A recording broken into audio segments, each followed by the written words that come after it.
And now for your weekly dose of metal. Here are your hosts, Morgan Danielle and Luco Blaze on The Metal Experience.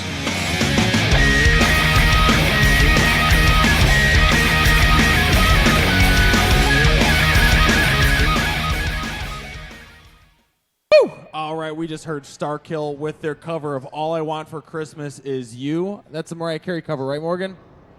Yes. You're lying to me. I think it is. I actually knew that. I don't know why. Sorry. And then we heard Billion Dollar Man with their rendition of Rudolph the Red-Nosed Reindeer. It was pretty metal. Pretty metal indeed. Well, I'm Luca Blaze with Morgan Danielle. Sitting next to me is Jolly. Where's it? Chuck. And tonight we have on with us for the very first time.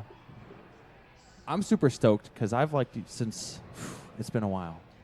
First time ever. First time ever. Was at Very Mike's old. Love and Music. Mike's Love and Music. Back in 2011. That place isn't even around anymore. But we have with us tonight for the last show of the year, Sinister Fate. Why don't you guys Thank you. go ahead and introduce yourselves and what you do in the band? David Bates, I sing and play guitar. Jezebel Bates. I do backup vocals and pyrotechnics and stupid human tricks on stage. I'm Omen. I'm the bass player and backup vocals. Mike Semero, and I'm the drummer. Michelle Noir, I'm the lead guitarist. Woo! So we saw you guys back in 2011 at Mike's Love and Music. We did. That place is no longer around. But give us the whole backstory. How did the band form? What years? Give us all the details. Galaxy far, Yeah, you don't want those details. Galaxy far, far away. The idea for the band came out in like 2004, 2005. I came up with the concept and sort of the idea for it, and just little by little started, I wrote most of the original demo and that, and members obviously who were not in the band anymore for good reason. They were on the demo. I mean, the demo is actually it's around somewhere. We've been talking about putting out an unreleased CD that's going to have like the original demo on there. We have some unreleased tracks that we have just had that just never got put out. So there's a Drop Dead Gorgeous remix. There's a track that actually me, Omen, and Mike were on. When was that? Oh, God. 2009? 2008? 7 years ago. 8 years ago. Longer than that. I wasn't even in the band at the time. Hey, here's That's how I met Dave. Here's the funny backstory. So the original version of Sinister Fate, Mike came out, saw us, really dug us, and asked me and the bass player at the time to be on he was doing a compilation CD. I actually came out to see Jezebel's band, and then because I went to high school with the drummer, her old band, and then Dave and Sinister Fate went up, and I was like, oh my God, who are these guys? Go ahead. And so he wanted us to be part of this compilation CD. So we're like, all right, cool. So he sent me over the track, and it turns out Omen and Brad, who's in the band Grain Shifter, they wrote the song and he played drums on it. So it's sort of funny that we sit here now, and Omen and Mike are both in the band. So we wrote the song 2009. They weren't even in the band or anything like that, and now here we are. Fast forward. So we're putting it on the CD because basically it was Sinister Fate wrote it. It was Sinister Fate before Sinister Fate was Sinister Fate. I don't know. Yeah. The fate of Sinister Fate. And that's how. And Rico and Dave didn't realize that they were both on that track until Rico went out and auditioned for Sinister Fate, right? And that's where he was given the name The Omen, because I'm like, that's a fucking omen. I'm like, there's no way in chance that somebody that we were on, that I did a track with years ago and just happened to be auditioning for us to play bass. It was so weird. We're like, your name's Omen now. He didn't. Yeah, pretty much. There was no. I didn't even get an option there. There was no option. You're now Omen. We're calling you Omen now. And I actually joined the band officially a year ago, but 4 or 5 years ago, they were having a drummer issue, and they had a show with Thrill Kill Cult, and I filled in for the gig, and they wanted me in the band. I wanted to be in a band, but the timing wasn't right for me or the band where I could really commit 100%. And then we fast forward to now, and I was ready. So I've been in the band for a year. So it's really cool how everything kind of goes full circle. with the group. And I knew about Sinister Fate for about 10 years because I was friends with David before I was in the band, and he hired me to do sideshow and things like that for many years. And then finally, I think, was it after Mike was in the band that you finally asked me to be a part of it? It was before, because when we had that band meeting. Very you told me. slightly beforehand. So it took him 10 years to ask his wife to be in the band. So Oh my God. thanks for that, dude. Someone's sleeping on the couch tonight. We've got 4 cats. He's totally fine with that. So when the band started, how did you guys come up with the name Sinister Fate? I just came. There's like really no amazing backstory. I wish there was. I just, as I was putting together, trying to look up different names and stuff, and I was always a fan of Merciful Fate, so I dug the name Fate. So, but now after we came out, there's like Escape the Fate. There's a band just called Just Fate.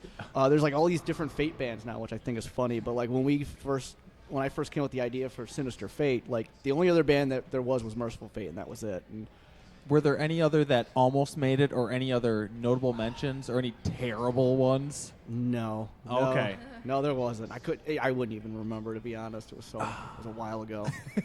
What were some of the names that you told me about, like advertisement of shows where people got the name wrong? Oh, we've got Sister God. Fate or We've something? been called Sinister of Fate, which I don't know how they get that. Sinister of Fate, Sister Fate, Sister's Faith. My personal favorite was Sinister Fat. Sinister Fat. They left off the E. I was like, all right, right on. I think at that time we had Rich and Pumpkin in the band too. We're just like, okay, me and Dave are just standing there going, it's like two giant fucking bookends on either side of us. So in that time, you guys put out a bunch of CDs. Yes. Give me the list of every single CD you've put out. There's the first CD, which is Grave New World, which actually turns 10 years old next year. So Nice. that's pretty crazy. Anniversary. I actually have something in mind for the anniversary, but we'll see. Okay. Then there's Hellbound, and then there's Blood Pack. And then we're currently, like I said, we're going to put out an unreleased CD. I don't really have a name for it yet, or we don't really have a name for it yet, but it's just going to be a whole bunch of just unreleased stuff. It's sort of like, how Megadeth put out Hidden Treasures? Yeah. Sort of like that. That was the idea. Because I had, like, at least 5-6 different tracks of just stuff that just we never put out for whatever reason there is. So I was just like, fuck it, why not put one out? Perfect. Well, we got a ton of music tonight. Well, actually, you brought Blood Pack Yes. to play. We brought a bunch of tracks from Blood Pack. Okay. Blood Pack. Blood Pack. Blood. Sister of Fat. Forgive him. He's sober. So I got whiskey now, and it will be fine. He'll be fine. Why don't we introduce the Metal Experience world to Sinister Fate by playing a track off of Blood Pack? What do you guys want to play first off of that album? Monster Within. Let's play. We'll play the song "Monster Within." We actually just put out a music video for it in September. September was it? September? Something like that. August, September, right around there. We put out a music video not too long ago, and this is the song that we chose. Okay, so we're gonna listen to the music video. Or I'm sorry, the song. When we come back, we're gonna talk about the music video. Fun stuff. All right. What was that name? The name of the song one more time? The Monster Within. Monster Within. All right. Like the movie? Yeah. There's a movie called Monster Within. Oh, the Beast Did Within. not know this. Sorry, Beast Within. Almost the same. All right, let's do it. Monster Within. Sinister Fate.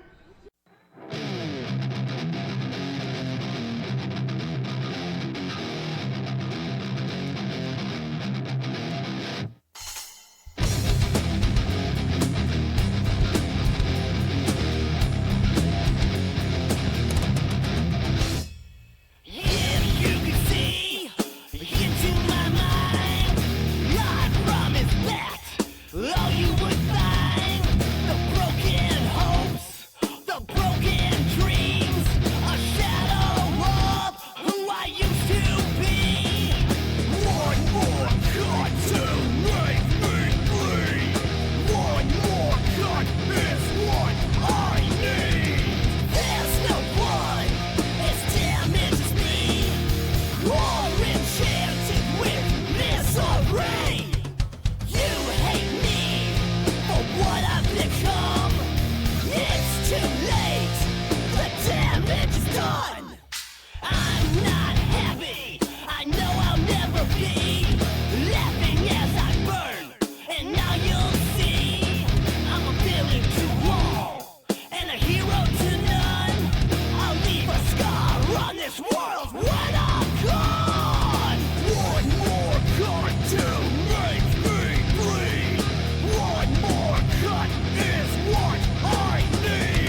Nate from Silent Truth. This is John from The Silent Truth. This is Justin from The Silent Truth. Yeah, and you're listening to the Metal Experience.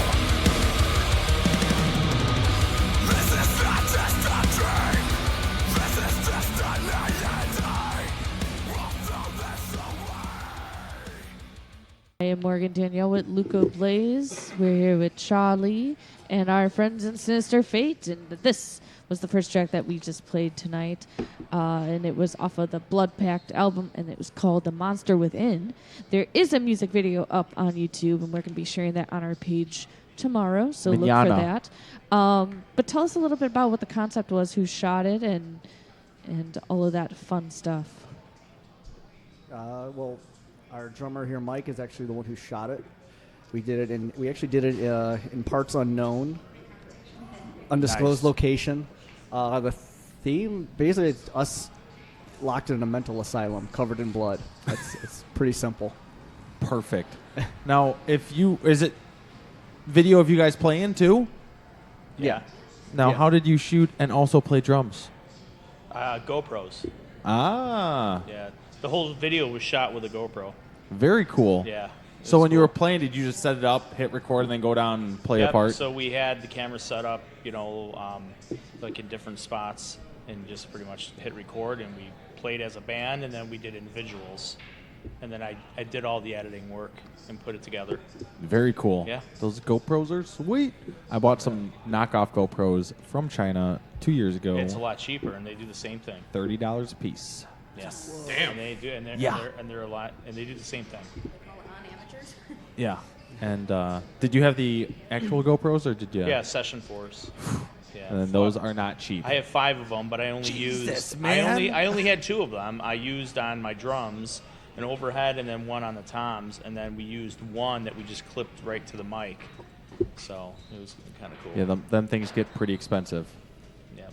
But if you were looking for cheap ones I heard from about China, those. Yep. they take like a month to get because they're coming from China. But It's way cheaper. $30 They do bucks. the same thing. Yeah. I mean, it's obviously not GoPro.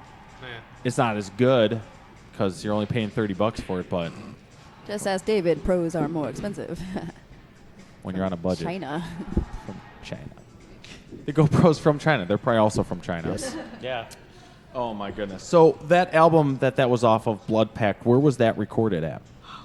Oh, God. Where did we record that one? You guys don't remember where you recorded your most recent album? No. All the whole recording process for this one was sort of a blur. Axe music. Was it Axe Music? Yeah, down in Mokina. Okay, with Mike Mike. Breslin. Yeah. Mike Breslin. Yeah, we did. We recorded with him. He just recorded somebody famous apparently not too long ago. I forget Really? who. Yeah, he recorded somebody. I don't know. Well, I know when we were recording that, like he actually ran sound for Drowning Pool at open air in last year. That might have been it. Yeah. But we recorded with him. And how many tracks are on Blood Pact? There's 6. Blood Pact with a T at the end. Not Pact. Blood Pact. Packed with the devil. Pact. And then the artwork for the CD and everything. Who did all that? I did that. Okay. Give me 1 second. I'm going to pull up the artwork. Morgan, describe to me what you're looking at. Describe it. Where am I looking at it? All right. Thanks, Morgan. I'm waiting for you to show back me to a you. picture. Back to you, Morgan. I'm pulling it up right now on the Facebooks. So the album cover, the artwork and whatnot. Damn, pretty sweet looking. All right, so describe to the listeners the artwork and what you did on it. The artwork? It's basically a contract with Satan. That's what it looks like. That's hence the Blood Pact name. All right. Well, I couldn't find it actually. I know it's on there. There we go. It's on the song. Oh, so yes, the written. It's a whole written thing. Yes. Yeah. So Contract. a contract with the devil. Yes. And then signed in blood at Yeah. the bottom. We just decided contract with the devil didn't sound, ballsy enough. It's a blood pact with the devil. So then the whole blood pact, all that writing and everything, did you make that up and then put that on there, or? Yes. We made it up all. Me messing with a lot of Photoshop. Okay, very cool. That wasn't like something you. No. Was it an actual blood pact? Possibly. And then you said you guys got 5 total music videos. Yes. Is this the only music video for this album, on this album? So far, yeah. We've been talking about next year we're going to film a new one. Okay, very cool. The other albums, so Grave New World and Hellbound, both of those have a mix of music videos from them, or what are the other videos you have? Grave New World has a video for Days of Darkness, and then Hellbound has 3 videos for S&M Anthem, Zombie Bomb, and Drop Dead Gorgeous. And then those can all be found on the YouTubes. Yes. And I actually found you guys have, unbeknownst to you, a second Sinister Fate channel that has all your music on it. Sinister Fate /topic, but Sinister Fate official on the YouTube has all the music videos on there, and then Sinister Fate /topic has all the albums and whatnot. And you know, we're wrapping up 2017, and I want to, you know what? I always want to know this because it's quite funny from band to band. What are the most embarrassing live things that have happened to you during a live show? Some bands have I've fallen off stage. My hair got stuck in my guitar, freaking tuning and shit. What is the most embarrassing thing, person to person, that's happened to you during a live show? Who wants to start? I could start. I'll start. There's so many. I'm just gonna Oh, go. God. I'm just gonna go with the one that I already know that Omen is already gonna fucking talk about. So I'm gonna steal a thunder out from his wings. We were down in St. Louis playing a show, and I got very intoxicated, like a level of intoxicated I don't know if I can reproduce. Stumble drunk. Like we got there, and our bass player at the time, Pumpkin, he was just like, "Yeah, we're gonna let's drink." So we're at the bar, and it's me and him just going, just drinking wild turkey with honey. Jeez. All right. It was so smooth, and so it's like drinking water. You're just like, oh, that's easy. Okay, we each did 5-6 shots. We just fucking pounded them. And I'm like, I gotta take a piss. I stand up, and the whole world just spun. And I sat back down, and I went, nope. Nope, I'm not. And you're supposed to play right here. And we were going on, and the problem was we were going last. So we were going on at 12:30 or 1 or something. We got there that. 8. We were there at 8, so we had been drinking since 8. And we were last, and I was very, very intoxicated. And the only thing that basically held me up was the mic stand. And that started going on him throughout the show. And it loosened, so little by little, the son of a bitch got shorter. So this was not good. I sat down on the stage, and Pumpkin's like, "Yo, get the fuck up." I'm like, "Fuck you." So how was he? He was going shot for shot with you, right? He was pretty sauce too, but he was a bigger dude. He outweighed me by 200 pounds, give or take. So it just didn't work out in my favor. And then not only was I doing shots of wild turkey with honey, I was drinking it was vodka and something. It was just big glasses of vodka and something. No, but I was There's drinking. a reason I now. was drinking. Starting to think it wasn't the wild turkey that did it. No, it was everything, and I ran back out in the back alley trying to make myself throw up to get it out of my system, but it didn't help at all. So he just put on one hell of a performance. I think it was drunk as fuck. It was absolutely hilarious. At one point, we're doing Drop Dead Gorgeous, and he's just in a ball on the floor right in front of the stage, and this one chick is just trying to make sure he's okay and petting him and all this, making sure. Meanwhile, her boyfriend grabs a mic from Pumpkin's stand and starts doing Drop Dead Gorgeous for Dave. Wow. There you go. See, but that's the misconception. He wasn't singing Drop Dead Gorgeous. All he did was scream into the mic. That was literally all he did. He was doing his. See, completely, utterly drunk. I still have a better memory than you, sir. He was trying to help out. All he just got in the mic, going, "Rah!" And that was it. I'm just like, Are you sure that wasn't That's Pumpkin? actually what sobered me the fuck up. I started to I'm like, what the fuck is? I'm like, who's doing that? I'm like, what the fuck? All right, getting hammered drunk before a set. All right, let's keep going down the line. Bad idea. At least you didn't shit your pants. I did not shit my pants. Okay, we have had one band on here that Oh my drummer God. did shit his pants during. Although, as a fun side note, Mike? I ended up No. I ended up staying in the same room with Pumpkin, so I was just an unholy terror for him the entire night because he just didn't want to have it because Did you just sleep in the bathroom?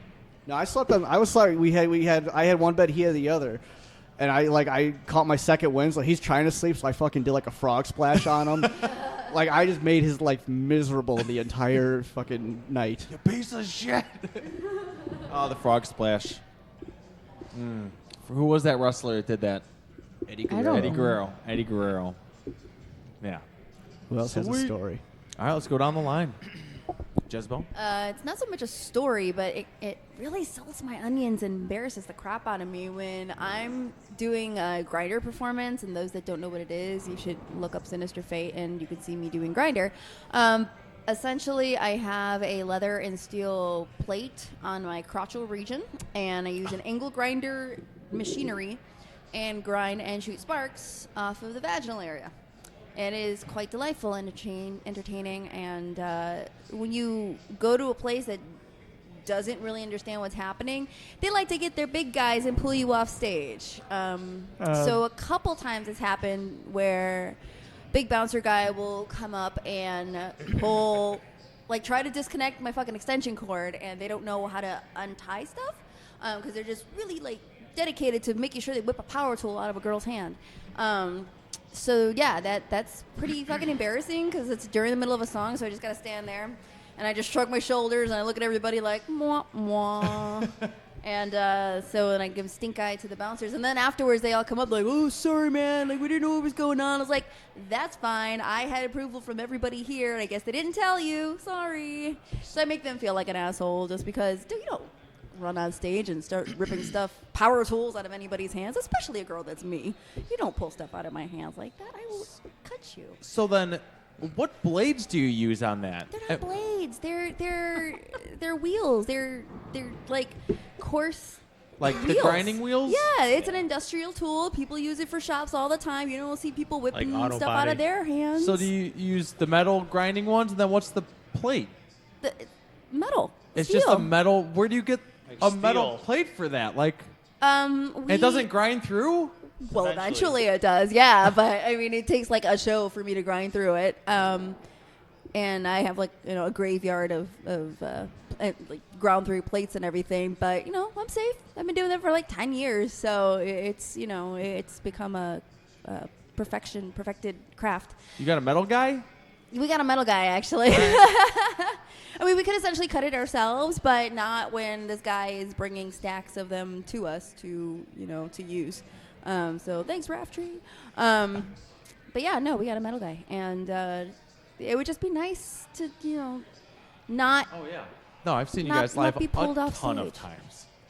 The first time I saw you guys, like, holy shit, are you seeing what's going on? Because yeah, the audience, when you don't know what's going on either, you're like, what? We have to do when we go to venues, we have to do like the riot act where we have to tell the venue, okay, this is what we're going to do. This is what happens. Do you want us to show you beforehand what's going to happen? Like we try to prep them Yeah. so they're not taken off guard or go, oh shit, what's going on? Like like Great White has sort of fucked it up for everybody. Yeah. Yeah. So like you're gonna do what now? The fuck you will. Yeah, So right. we have to do like a riot act where we go there, we tell them, okay, this is what happens. You shoot the sparks, yay, nothing will get set on fire. Yeah. We can guarantee that. We've been doing it, each for like 5-6 To years. emphasize that it's not fire. And you have to emphasize, especially that it's not fire.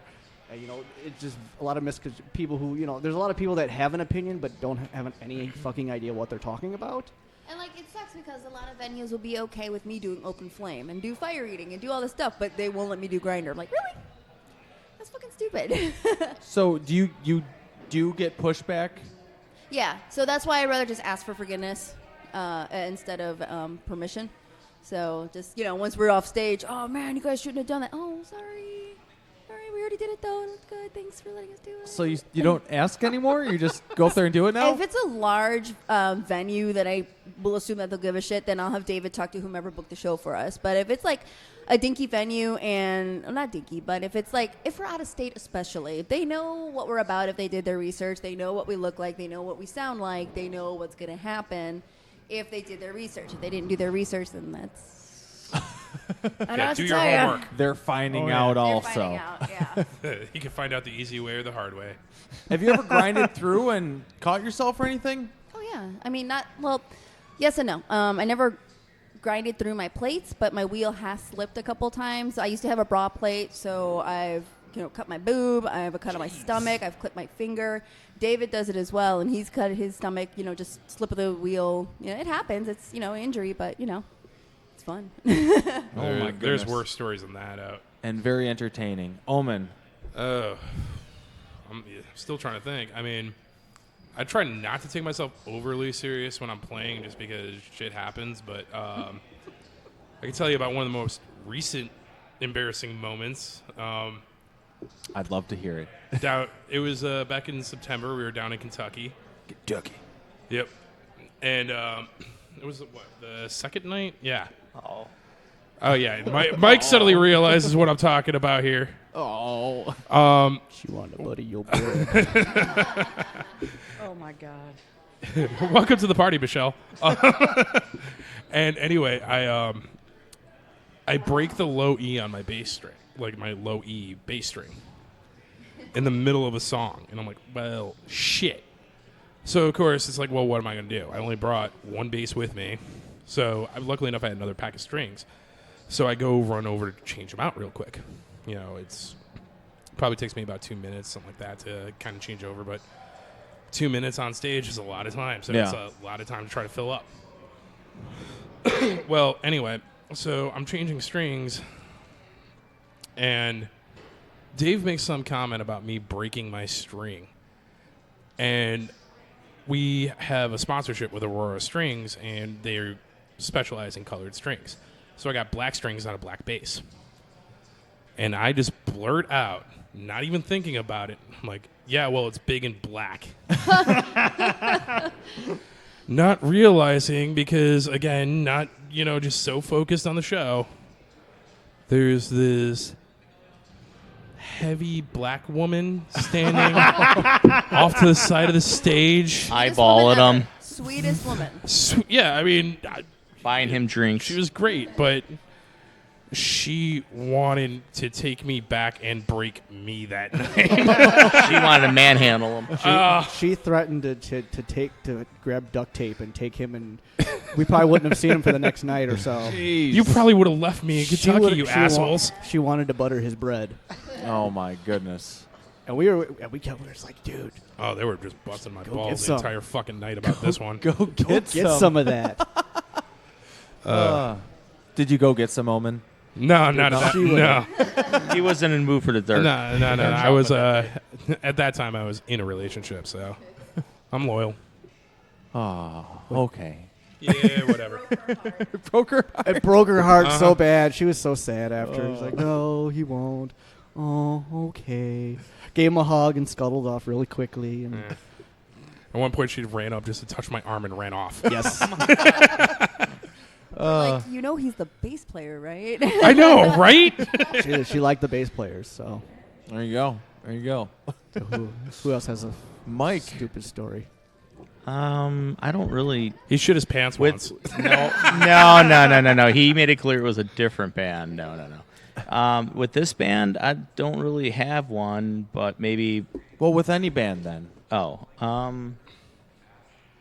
And Morgan, if you can remember the band that came on and said the drummer said he shit his pants. How about the party?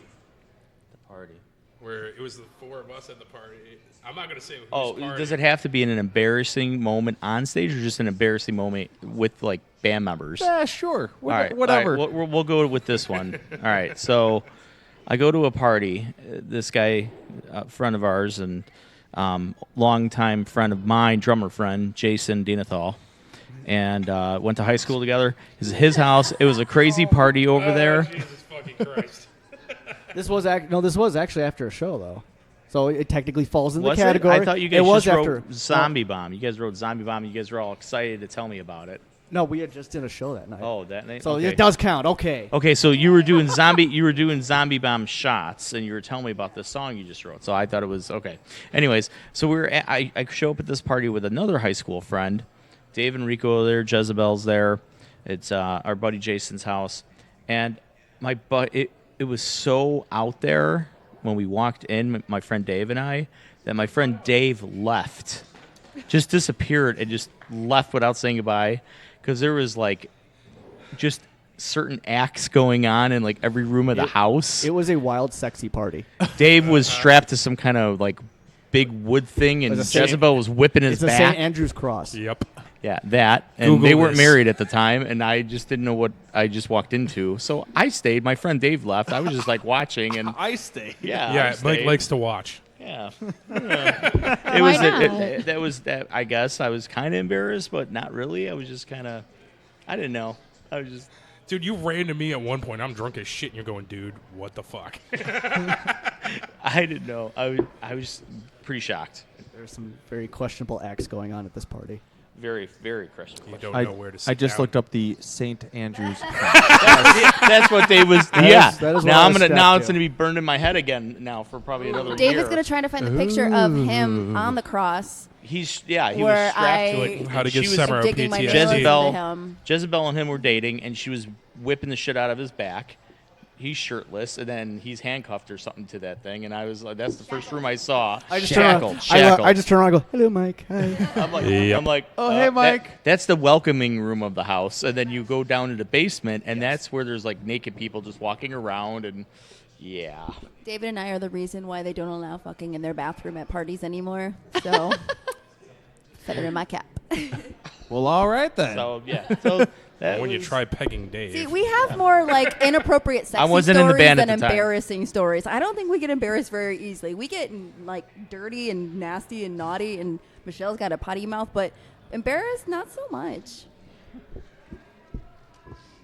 So, fun time party that you enjoyed thoroughly.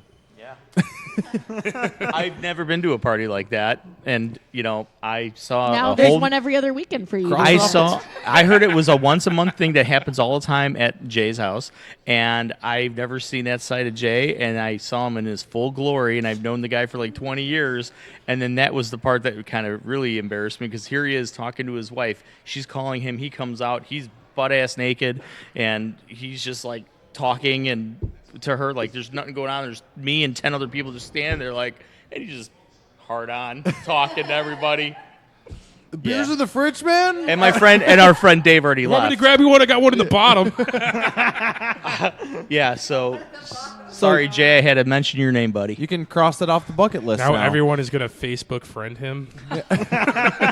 Jason Dienathal. I heard you have these D.I. crazy parties. See, here's where you go. You go onto this website called FetLife. Oh And you God! sign up to this web. You sign up to this web. It's basically like Facebook, but it's an adult-orientated Facebook. Like things that there's nothing that could be posted on here that you would get away with on Facebook. Nothing. Like it's I can't even describe the debauchery that's on this website. What is FetLife? No idea. Google it. It's exactly what I just said. Dave knows. It is the adult Facebook, Okay.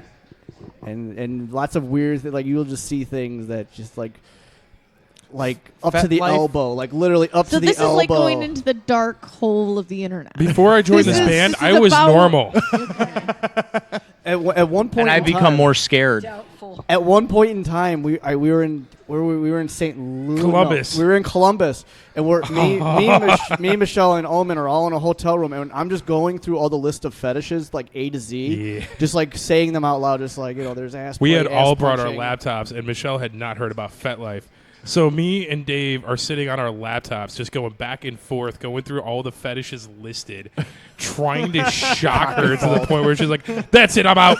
Fuck it out. Fuck this." Not true. Cock and None ball of it shocked torture. me. You don't remember correctly. Uh huh.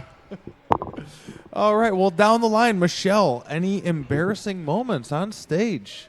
Yeah, Or- but they don't come close to what they're saying. I gotta hear this. I Basic wardrobe malfunctions, like an earring got caught in a curtain. Oh, God. At the, yeah, this earring is like this long. Oh, the one long one. Yeah, that's why I quit wearing it on stage. It also smacked me in the face a bunch of times. I'm like, yeah, we're done. And I fell off the 8-inch heels at the John 5 show. I don't think you guys saw that, but I fell backwards while playing.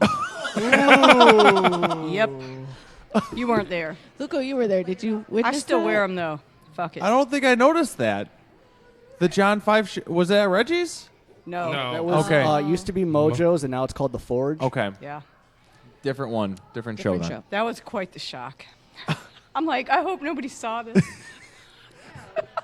I got up quick, though. What about the earring thing? So what happened? I got it out of the curtain. Where was that at? That was at that Cairo place. I can't think of the name Oh, now. Ale Cairo. House. Yeah. in West Chicago. They have curtains like on the, and Nightcap used to have curtains on the side of the stage, too. Were you just playing Cloth. guitar until the song was over to get it out, or what? It got stuck and you just stayed there? Oh, I've had lots of stuff happen. Broken strings. I've had the cord come out of the guitar. I've tripped plenty. Some stages have had little holes in them, so your heel likes to find those. Like, oh, shit, like you're stuck in place and anchored. There's all kinds of stuff. I used to do this one gimmick on stage, just going back like a ways. I used to come out of a body bag on stage. What? And I always kept waiting. Where'd you get a body bag from? I bought it online. Don't ask. Nice. It was a laundry bag. You can literally buy body bags online. It was like $40. It's like an industrial strength body bag that can hold any type of juices and any stuff? type of juices or anything. Like it's amazing. Better Like, hope you don't get locked in that thing. that was always my concern. Was like, I would sit up in the body bag and then burst out of the body bag, and I'm just like, I'm picturing a Spinal Tap moment. Where, like, if you've ever seen Spinal Tap when the bass player Nigel is stuck in the pod, and he can't get out of the pod. Yep. That's what every time I was in the body bag, I kept picturing that was going to happen. I was going to sit up and can't get out of the body bag. But you would think that if it's supposed to keep all them juices in there, it's not really letting any air or anything out. It doesn't keep Dave in there. Keep me in there. Doesn't let any air in there or I mean, anything. at one point he wanted to do like we're coming out of coffins and shit like that. And like this is when I first joined the band. I just straight up refused. And he's like, "Come on, dude, coming out of coffins would be awesome." I'm like, I'm the fucking bass player. I've seen Spinal Tap. I'm not a retard. I'm gonna get stuck in there. I'm like the 10th drummer in this band, so it's like Spinal Tap. They just keep blowing up. Yep. Just wait. I got plans for you. I'm trying to see if I can find Jason's FetLife page, so I can share Dude, this. send me the link. So I can share. I'll put it this on Facebook. You'll be banned from Facebook. for like life. Okay, well then I won't do that, but I do want to see this link, though. I do want to see this. Oh, wait. I heard a story. Was it true about how they were taking pictures, or he was taking pictures of his wife on the pool table, and I heard like cops were called or something like that? What? Somebody saw it was like a woman like tied down or something. No? That might be possible because they do a lot of risque photo shoots, and they That's do right. have basement windows that you can clearly see. Yeah, through, so. I heard a story, man. And it's Oh my also God. like a suburb, so I they're probably think- like women in danger. Probably are our neighbors. Exactly. Probably the best thing about this FetLife page was the fact of our God, first why? drummer, D. I don't need to see that. He was my drummer And for 4 years. I don't need to see this anymore. Dave was telling damn us it. he found the FetLife page Let me see and it. this Let me see it. picture- Let me see it. and he's warning D don't go to the me see FetLife it. page. Oh, Don't wait. go to the FetLife page. D Wait, goes yeah. to the page. And he's like, he comes back to the next practice. He's like, I went there. Yeah, And we're just like, well, dude, we this told is- you. No, this is the story. Me and D were driving out to a show, Where's his handcuffs? and I told D, I'm like, whatever you do, like, you know how you say like, don't go on this page, ha ha ha ha. I'm like, no, serious. I'm dead serious. Don't fucking go on the page. You will be scarred. He's like, no. He goes, that can't be that bad. I'm like, no, it is. So we're driving to like a show. Like this is a show down like south or something like that. And we're driving. We're talking the whole car ride there. Maybe a half hour into it, just talking, and then it's just quiet. And then we're sitting there driving, listening to music, and then Dave. Yeah, what's up? I looked on the page. I'm like, why would you do that? I fucking told you not to do it. Oh God, Jason, no. I looked on the page. He could not look Jason, and from that point on, he could not look Jason in the eyes. Oh, Oh, yeah, that's I'm like, hey, made it even D. better. Jason's We here. You're love like, oh. we love Jay though. he'd always duck out in the other room or something. Yep. He just can't look him in the eyes now. And now that I've said this out publicly, if Jason ever sees D, he's just gonna purposely go up to him and fuck with him now. It's gonna be glorious. Please, let me film it. Oh my goodness. Well, let's play another track off of the Blood Pact CD. What's the next track you guys want to play tonight? Well, since we've been talking about bondage and all that stuff, let's play Trust Obey. Trust, Obey. It is a song about bondage, S&M, and all that type of stuff. And that's the song we're actually talking about making a video for. Okay. That So- would be quite interesting. So that video would you be can- featured on FetLife.com. You will be right? finding that video on RedTube, Pornhub. or Pornhub. Send your Xvideos. erotic suggestions to Jezebel4@gmail.com with pictures. All right. Well, let's do it. Trust, Obey by Sinister Fate on the Metal Experience.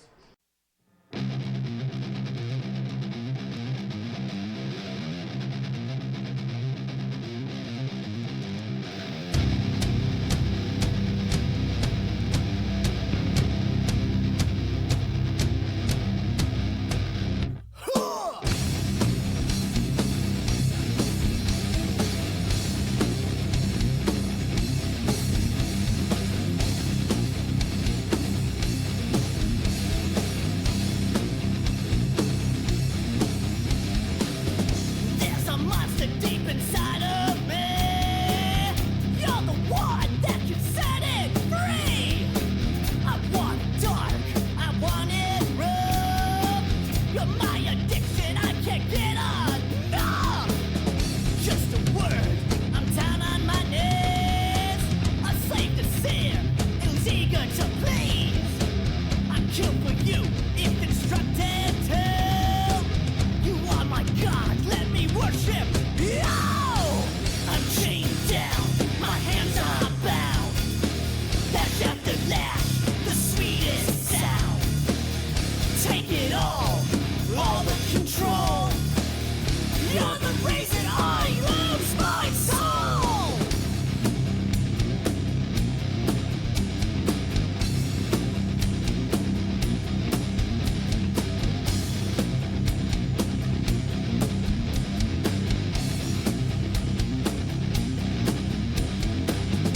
I'm your pet, you can do what you like.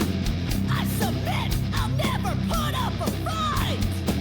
I love the shame in my defeat. You make me come blind. Scratch my back and make it bleed. What I deserve, what I need. My top queen, I bow down to. This humble servant would die for you. I'm chained down, my hands are bound. Lash after lash, the sweetest sound. Take it all the control. You're the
And we're back. Once again, I am Morgan Danielle with Luco Blaze. Our friend Charlie's here with us. And Chuck. Call him Chuck. Sinister Fate, and that was another track that we just heard from Sinister Fate off of Blood Pact called Trust Obey. About S&M, right? It's about S&M and dominance and BDSM and all that type of fun stuff. All that fun stuff. All that fun, good, wholesome fun. All the stuff that Mama warned you about. So, it's about that time. Chuck, he's got a couple 2-tree announcements for us. Morgan, Yup. you got a little thing for I him? do not. Oh. In the We'll new work year. on getting one in the for new next year. year. We're coming back in the new year. You'll have a little segment intro. I'll make the fuck out of a segment intro for you. All right, Chuck. Well, take it away. What do you got, brother? Cradle of Filth starts their tour next year. Okay. The beginning? End of the year? It starts January 18th in Czech Republic. Stops in Joliet in the Forge. April 13th with Ginger and Uncured. And their tour ends August 10th in Portugal. Wait, so they're touring from January to August? Yeah. That's brutal. Road dogging it. All right. What else you got for us? Saturday is December 30th at Rock House. Saving Abel. Saving Abel. Charlie's favorite band, Saving Abel. Let's put an asterisk right there. Perry Hurchins and Outrageous will be playing. Doors are at 7, shows at 8. You a big Saving Abel fan? Yeah, you are. The look on your face says it all. I never really listened to them. Well, okay then. What else you got for us, Chuck?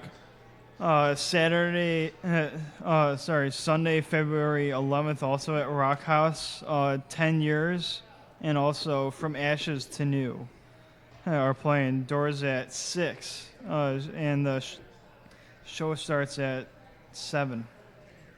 Ooh, Charles. I'm actually looking up other names for Charles. By the end of the show, I'm going to call you, Carl. Carlo. Carlos. What else you got for us, Carlos? Or Karen. Okay. What? Says Karen. Karen's another name for Charles. Charlie. I don't know about that. Really? Chuck. Chaz. Chaz. Chaz. I say Chaz. Chaz or Carlos? Chaz? Chaz. Okay. New name is Chaz, the Chazmeister. Chazarino. What do you got for us, Chazster? I don't know if you guys are a big fan of them, Blackfield Brides. You're cool. No. Chaz, are you a fan of Blackfield? Old. Okay. Blackfield Brides. When they were heavy. I don't even know how. It just looks like a bunch of Nikki Sixx clones. It does. They're not really heavy anymore. Okay. All right, Chaz. Calm down. What about them? We were never getting invited back.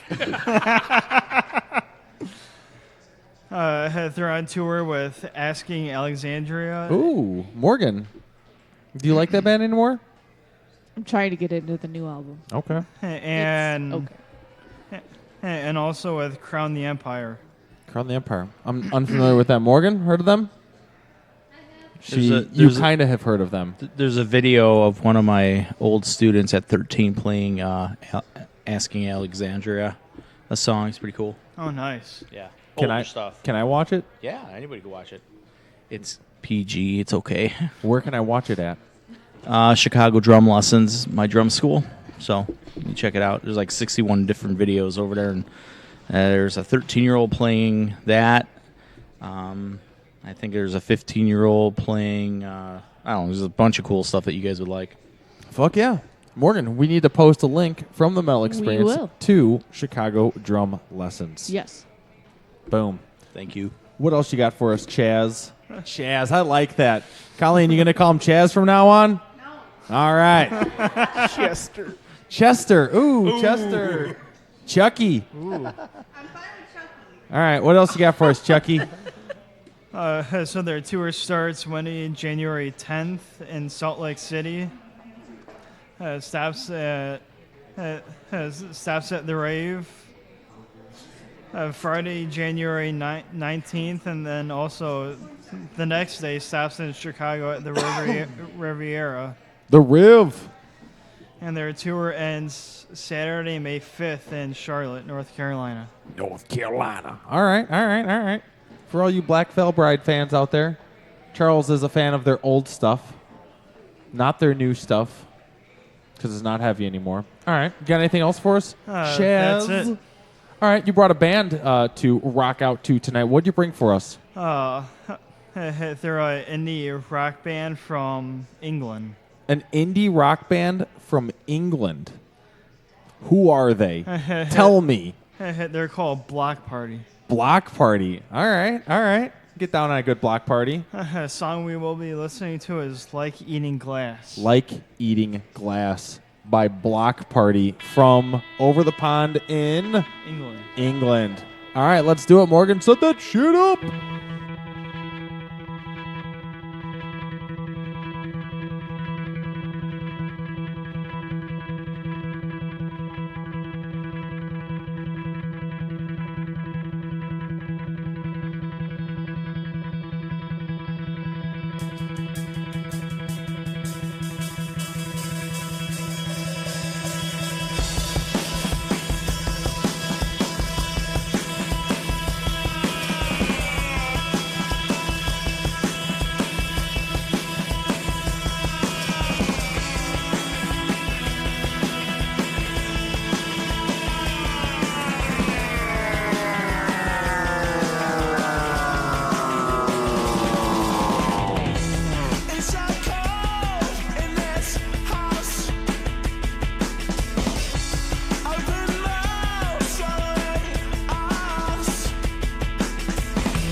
the poorer, for better, for worse. We got glasses on our eyes. We've been walking into that furniture. This is not rock and roll! You're goddamn right. This is the Metal Experience, and now back to Morgan and Luco.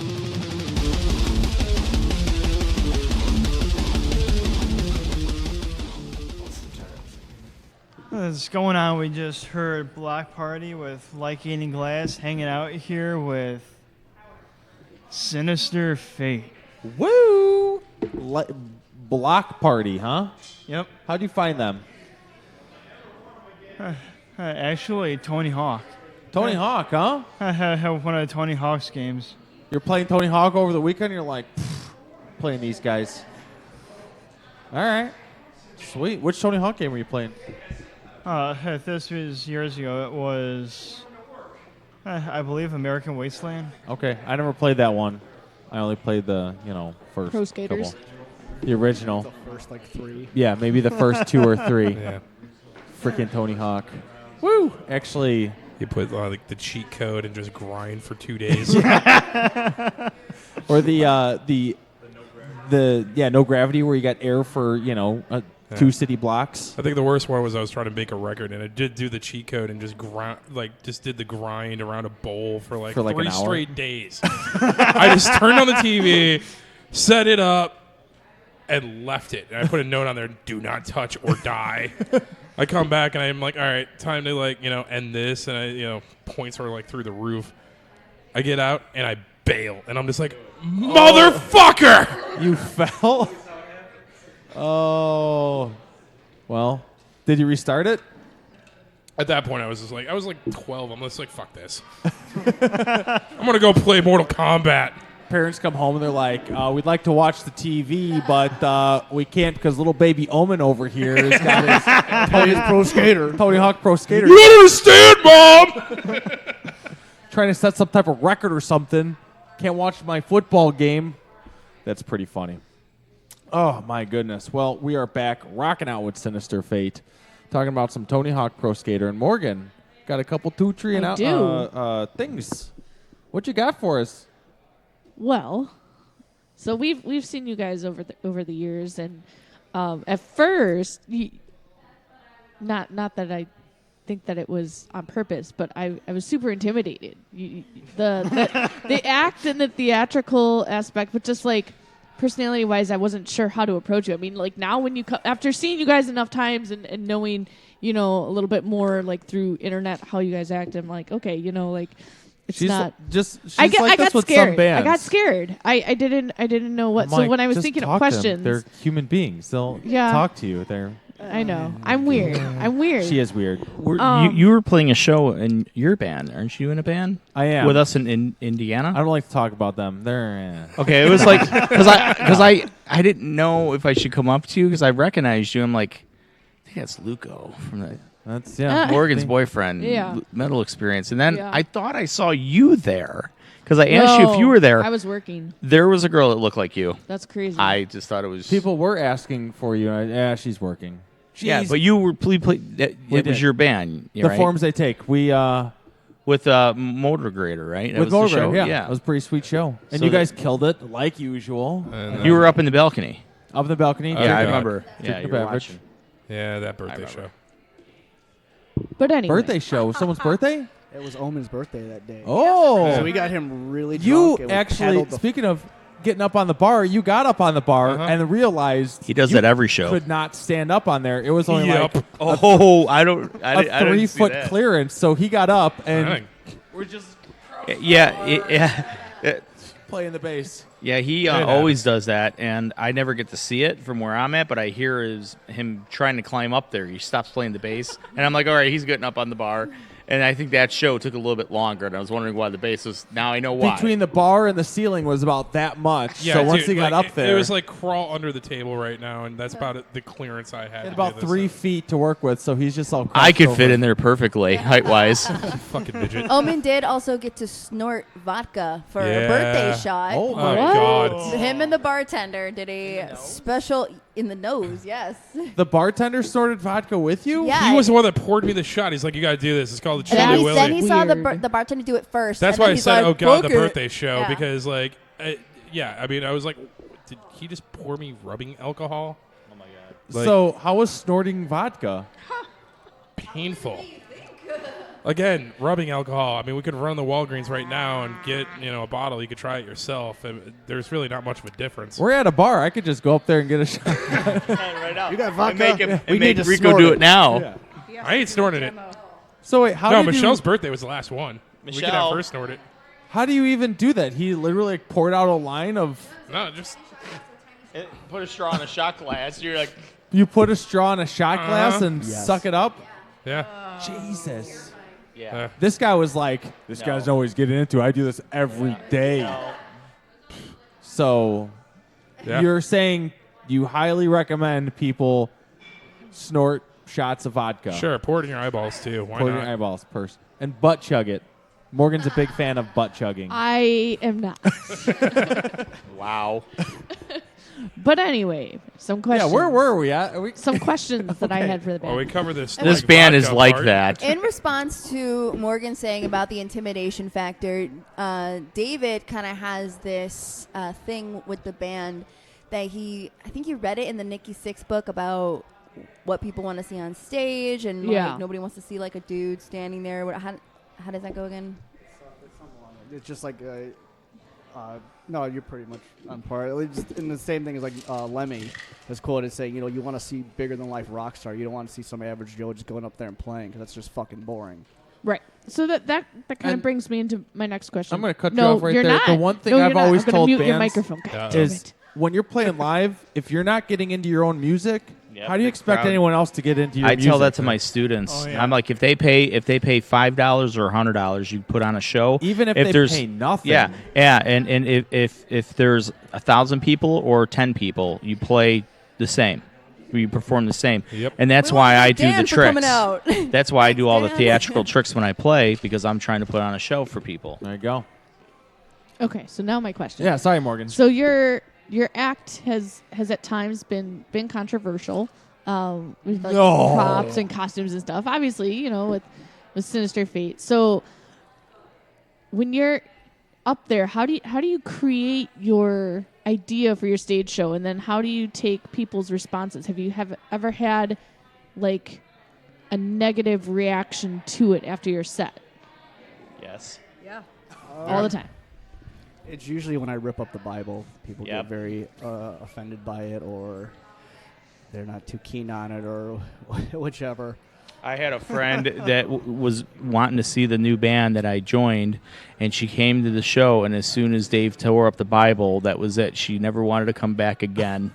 She said, "Your band scares me. I love you, Mike. I like your band, but I don't like what happened when the Bible got tore up." And I said, "It's a stage thing, but okay." Is that real Bible? Yes. Yes. Yep.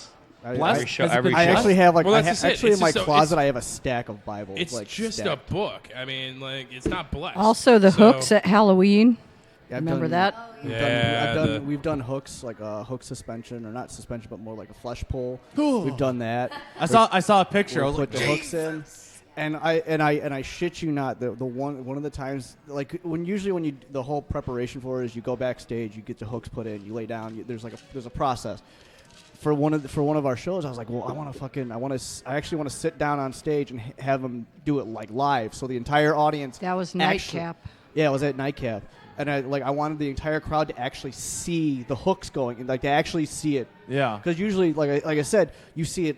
We do it off stage, and then we come up, and then you see the hooks are on my back. So you don't. A lot of time, the crowd doesn't actually see the whole process of how it gets done. So someone just stabs you with a giant hook in the back, Giant- like just Big meat giant hook. big meat. Yeah, 4 times.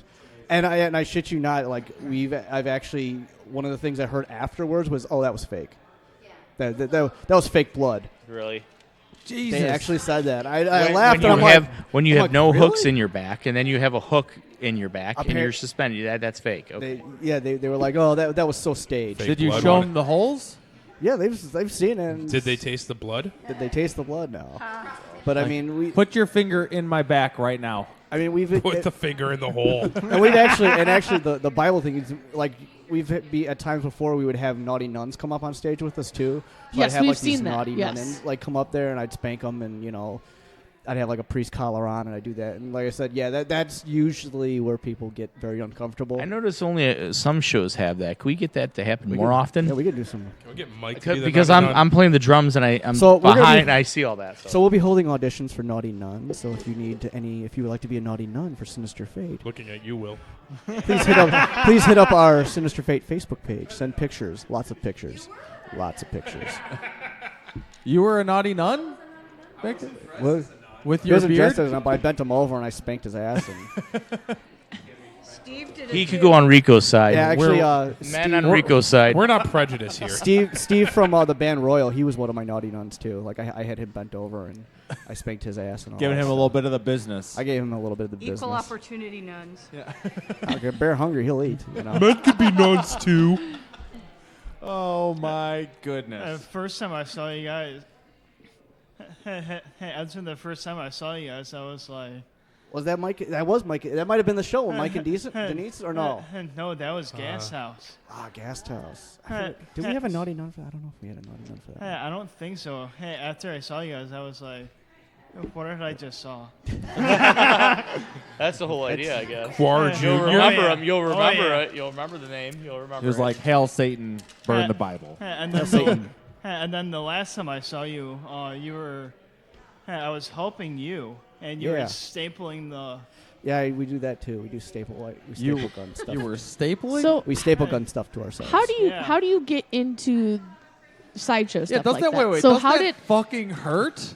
You're getting... No, it feels like when you I found out from Jezebel when you staple a dollar bill to a butt crack by accident. I did that to her, and I did not know about that. Okay, so No, stapling. It feels like unicorn kisses. Okay. Not in the butt crack. that's I a hear. great way to describe For all it. the listeners at home, just take your stapler. Do you use a I know, special right? stapler? Yeah. Industrial staple. Oh my It's an god! actual So those staple gun. staples are huge Yeah. It's an actual. That's what she industrial. said. and pointy as fuck. Oh my goodness!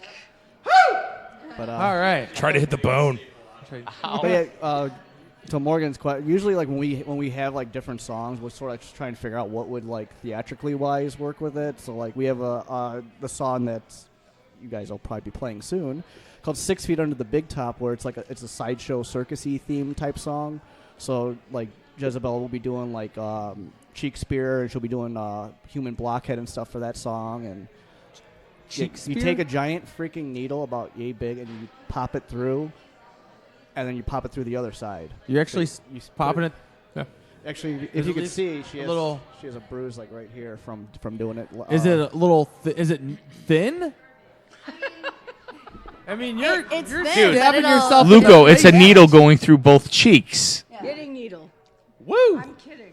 Oh my god. Yeah, it's a spinal tap needle that I shove through one end of the cheek and goes out through the other. And Not fucking around. no, we don't. We like to have fun on stage, but we actually recently started incorporating more sideshow as David and I started doing more sideshow. So it's always been Grinder. Like I'd like to think that we were one of the first bands that ever had Grinder performance, because even before I started doing the Sparks, we had Ammunition, who's a local performer and was my teacher and taught me how to do all these things. She did a lot of performances with Sinister Fate, and then it became I was doing it, and then we just kept going bigger and bigger, and then David learned how to do Grinder, so he was doing it on stage. Then we just we want to see how big we can make it and how spectacular that we can do it. And then now it's what else can we get away with, because not everybody's going to allow pyro, Grinder, fire, or otherwise. So let's do more sideshow that we don't need to have all the flair with it, but it'll just be visually amazing. And still, I want to make people throw up. So, see what we can do. And stapling and piercing usually does the trick.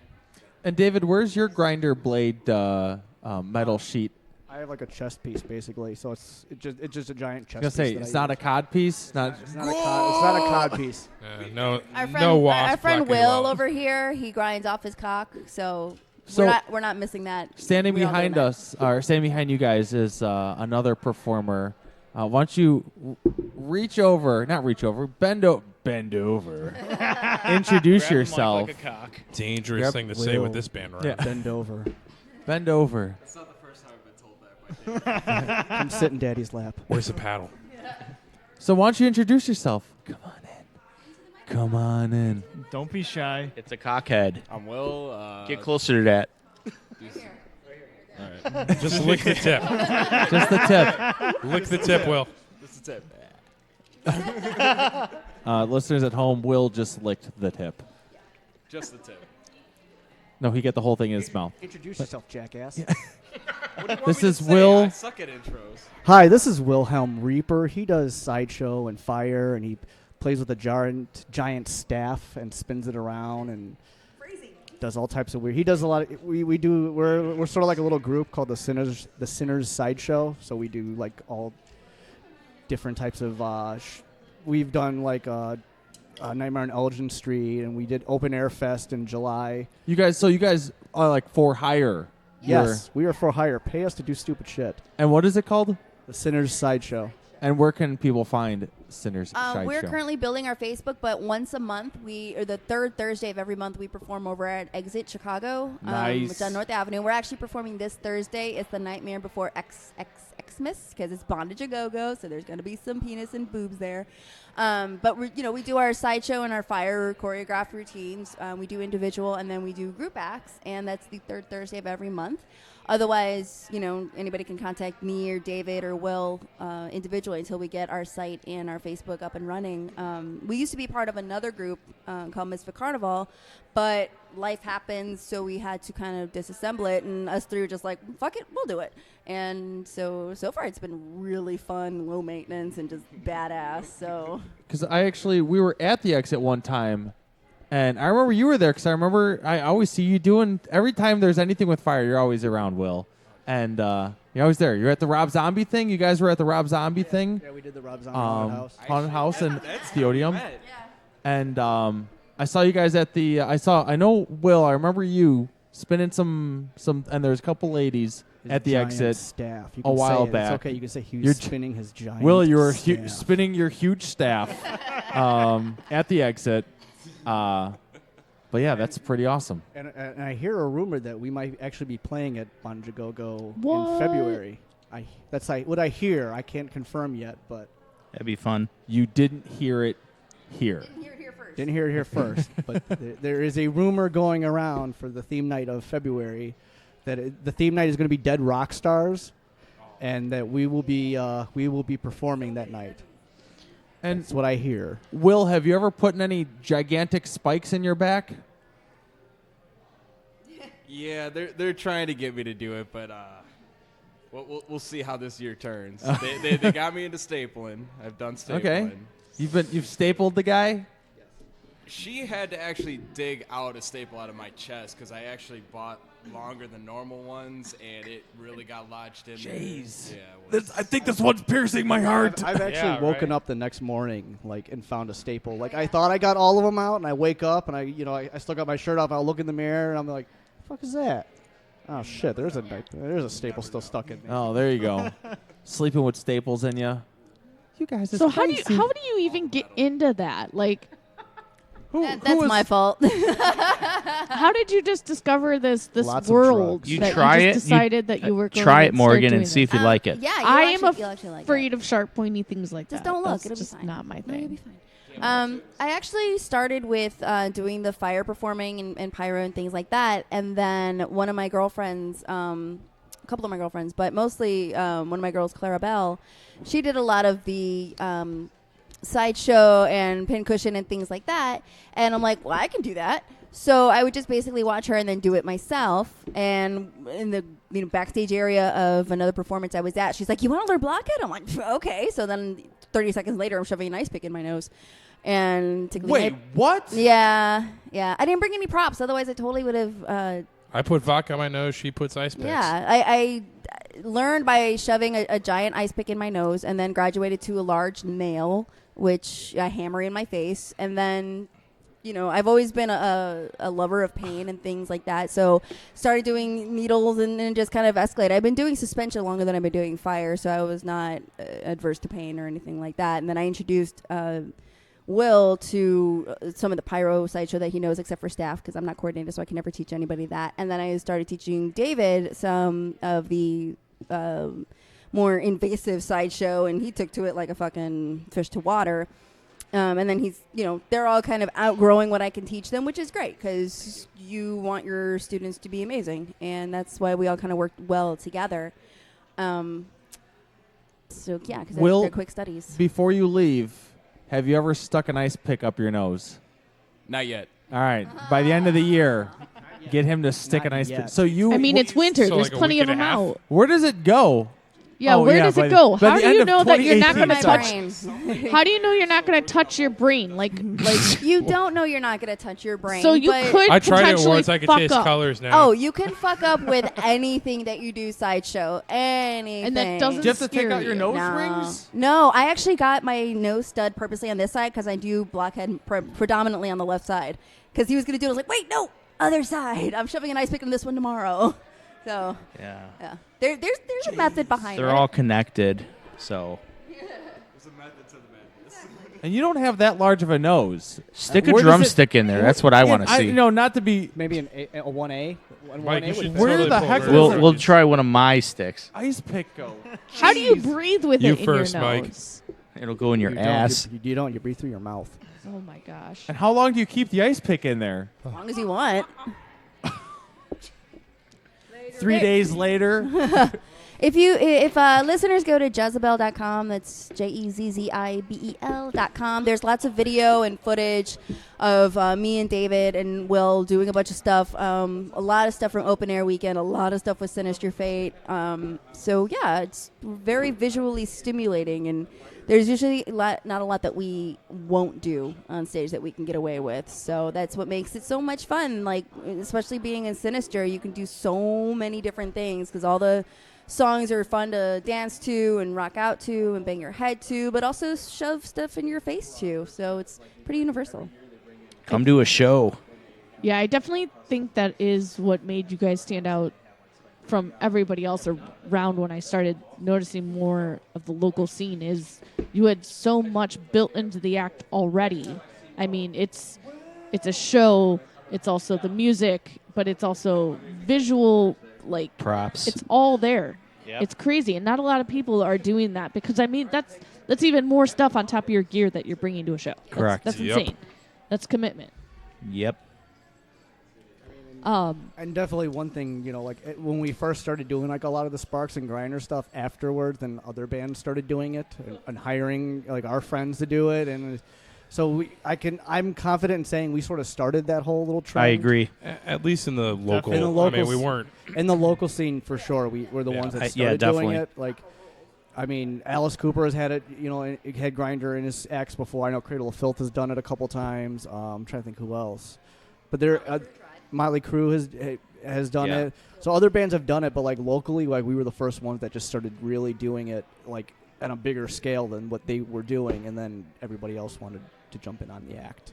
And Dave will do it when Jezebel can't make a gig because she has the sideshow stuff. So she might do that, but then Dave will take over and do Grinder and sing, which is pretty amazing too. Doesn't I know how to multitask. Don't you get like shavings, like blasting you in the face? Yeah. Rico gets it in the eye a lot. he does get it in the eye, but no, there's shrapnel and Grinder residue and everything. Yeah, but it's gonna happen. Yeah. Nobody told me that they're wet sparks when I first did a show with them. Cold sparks, Yeah, not wet. cold. I'm sorry, cold. I keep doing that. Cold and Fuck's a wet spark. And when I helped them out like 4 or 5 years ago for that Thrill Kill Cult show, I didn't know. And at that time, I had hair and I had spiked out hair like all over with hairspray. And You ever see that video of Gene Simmons? No, like the Michael Jackson Pepsi commercial. That's what I thought was going to happen because it like hit my head, and I'm playing the first second song. I'm like, oh shit, I didn't know, and then I found out that it won't ignite. So, yeah, but it was crazy. Didn't set your head on fire. So now I don't have any hair purposely. I wear bandanas and hats. Yeah, done. So in person, you guys are more chill, relaxed. You're the type of personality you would expect. Just regular people. What's something surprising that your fans wouldn't know about you individually? Ooh. Like you've got this persona on stage, but what would they never assume? I was afraid of fire until I was 17. That's all you do. I know. Fire stuff. I know, but I was literally afraid of fire. I couldn't light lighters. Definitely couldn't light matches. Had people light my cigarettes for me in high school. So yes, I was afraid of fire, and then I learned to appreciate it by force because I wanted to do it. I like the attention. It's fun to do, and so just fuck it. All right. I think she was asking everybody else too. Yeah, no, I'm trying to think here.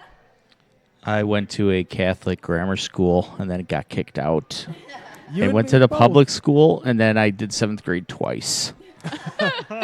I was 19 when I graduated high school. But I love Mickey Mouse and I have a tattoo of Mickey Mouse. It was my first tattoo. There you go. That's a lot, Mike. I was also kicked out of Catholic school. You were so not kicked out. Technically, I was. All right, we've got to talk We'll get to that later. later. I mean, yeah, I guess, both sides of my parents. Like, my dad's Italian, my mom's Puerto Rican, so I get Catholic on both sides. Went to a Catholic school, K through 8. So I don't even think they I've been in the band almost 8 years now. I don't think they realize my stage name is still Omen. Or what you have they ever seen you live? Yeah, what do they think They've about the seen music? me live a couple times. And then that was it. Pretty much. They've come out they came out to my first show, and then they came out to when we headlined the Metro. I spanked his mom with a. No, I you want to did meet not, his you mom. bitch. I spanked his mom with a riding crop, and she liked it. Yeah? Your mom is into BDSM, sir. This is why I drink and snort vodka. This is why he doesn't invite his mom and dad. Pretty much. Last time she came out, David was spanking my mom. She fucking It's liked a Mike it. and Dave sandwich. Michelle, what don't people know about you? I can't think of anything. Oh, what the fuck? What? God damn it, Michelle. Also, with my mom, she wears the Drop Dead Gorgeous T-shirts and sings "I Love to Say Fuck" along with us while we sing it. That's pretty pretty cool. badass. Michelle is quiet, but then on stage, she's a fucking monster rock star.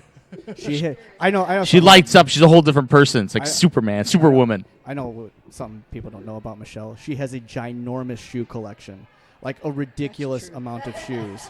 Yep. Like an obscene. Like heels. It's like every tour, it's at least 5 She pairs. comes to practice in heels. It's crazy. We went to go record that when we were talking about the FetLife looking on stuff. We went down to record because we were that's the whole reason we were down there. We were only down there for like 2 days. She brought 5 pairs of shoes with her. Yep. I traveled light. 5 fucking pairs she will of bring shoes. 3 pairs of shoes to a show. 1 to walk in through the door, 1 to change and wear at the venue, and 1 to wear on stage. Yes. And then when she gets off stage, if she gets out at 2:00 in the morning, gets home at 3 or 4, she'll practice and play her guitar for another 2 hours at home. Yes. It's dedication. Wow. In heels? I bet you she doesn't. Most likely, maybe 1 heel and 1 barefoot. I don't know. How many pairs of slippers do you have? I gotta ask that. Ooh, that's a good question. Only Only one. one. Only one. Christmas Let's see. gift ideas, guys. I went to a Catholic high school, and I got kicked out, which is no surprise there. Not a grade school? What did you get kicked out for? And I'll tell you what Anal. mine was. I got kicked out because as I was told, I did not fit the aesthetic of a Catholic high school. Really? I also went. What were you doing? I was in high school around the time Columbine happened, and Oh, all me shit. and my friends, we used to wear black trench coats and black boots and flannel shirts and metal T-shirts underneath. Because like at a Catholic high school, you have to wear a collared shirt. So polo we shirts. all wore flannel shirts because it's a collared shirt. Yeah. So we'd have all of us had our flannels on, but we have them like unbuttoned, but we'd have like our metal T-shirts showing, and we'd have like combat boots, fucking, jet black boot pants and big trench coats. So the day after Columbine happened, we got like just cornholed and just shoved into a room together. Like the second that very day, like the day after, we all got called into the office, and I'm walking down the hallway, and my other friend is walking down the hallway like we were. And here's the high school I went to. The building was in the shape of a crucifix. Okay. Well, that's not disturbing. I can't even make that up. The actual building of how it was shaped was like in a shape of a crucifix. So I'm coming down one way, he's coming down the other, and we're like, we see each other and we're like, hey, where you heading? I'm like, oh, I'm going to the office. Where are you heading? I'm going to the office. Oh, what did you do? Shit. And so we get in there, and as soon as we walk in the door, we look to our right, and they had like some chairs all lined up, and all our friends are sitting there, like waiting for us. So, yeah, I got kicked out of there my junior year, I want to say, which was. Wait, so I'm the only one in this band that actually graduated from a Catholic school? Holy Yes. shit. I'm sorry. Yes. That, and I'm like, so. Well, I mean, well, I'm a dad. There's that. I mean, I do on my personal Facebook. Like, I do post like pictures of me with my kid or like nerd type stuff. Like, I'm huge into comic books and like, like I have over like and movies, like the giant long boxes of like comics. I have like over 6,000, 7,000. Holy comics. fuck! Wow. Something like that. I don't know. I have a lot of comics. I just learned something new. And horror movies and like that's pretty much what I'm into. So. Hey, you should see my dad. My buddy's dad's collection. It's probably almost about $1 million. Wow. Worth of comic books. David has a giant Foot Locker filled with old folded T-shirts. And like stupid old, like probably older than he is. And it goes everywhere with him. He also has a closet filled with old T-shirts. Doesn't throw anything away. And yeah, his collectibles have taken over the house. But they're fun to watch. And but I can't talk shit because my shoes once broke a shoe rack, so I can't say anything because I once had so many shoes, it knocked down a plastic shoe rack. So #Michelle problems. Yes, like she had so many shoes at one point. All of a sudden we heard this loud boom, and we're like, "What the fuck was that?" Her shoes were so heavy they actually the weight broke the shelves. Oh my god. No. That's crazy. I'm trying to think what else. I don't know anybody else. David and I are domestic as fuck. Like when we go home, it's like pajama time and cooking together. And people literally say, "This is the weirdest thing I've ever seen." Because we just saw you on stage bending a bitch over while you were, spanking her with the Bible, and you were eating fire. And I shoving things seriously through your thought that's how body. your house life was. That's how I've imagined That's it. what our parties are. Our parties are like that. But on the off days, especially when we have his kid there, we're fucking, what's the Cleavers' names? No, we're the Brady's. Fuck that. We're the Brady's. We're cooler. So Dave's secretly gay? That's how my wife and I are like that. We'll, record shows because I work till 9, 10 o'clock at night teaching drums during the week. So she'll stay up, even though she has to get up at 6:30. She'll stay up and watch like a show that we taped, and we'll sit together and have hot chocolate, shit like that, and watch the shows together and stuff like that. And I have a 6-year-old and a 14-year-old, and Are musicians? The 6-year-old does have a lot of his personality is just like mine. He likes the same stuff. He does drum. He started playing when he was 2. He's not, I would say, like one of my students where I like teach him because he doesn't want me to do that in the beginning. Dad. Well, now he does. So from age 5 to 6, he's been asking me to show him things, and I'll show him how to play something on drums. But he's not at the point where he will do it on his own in the room by himself.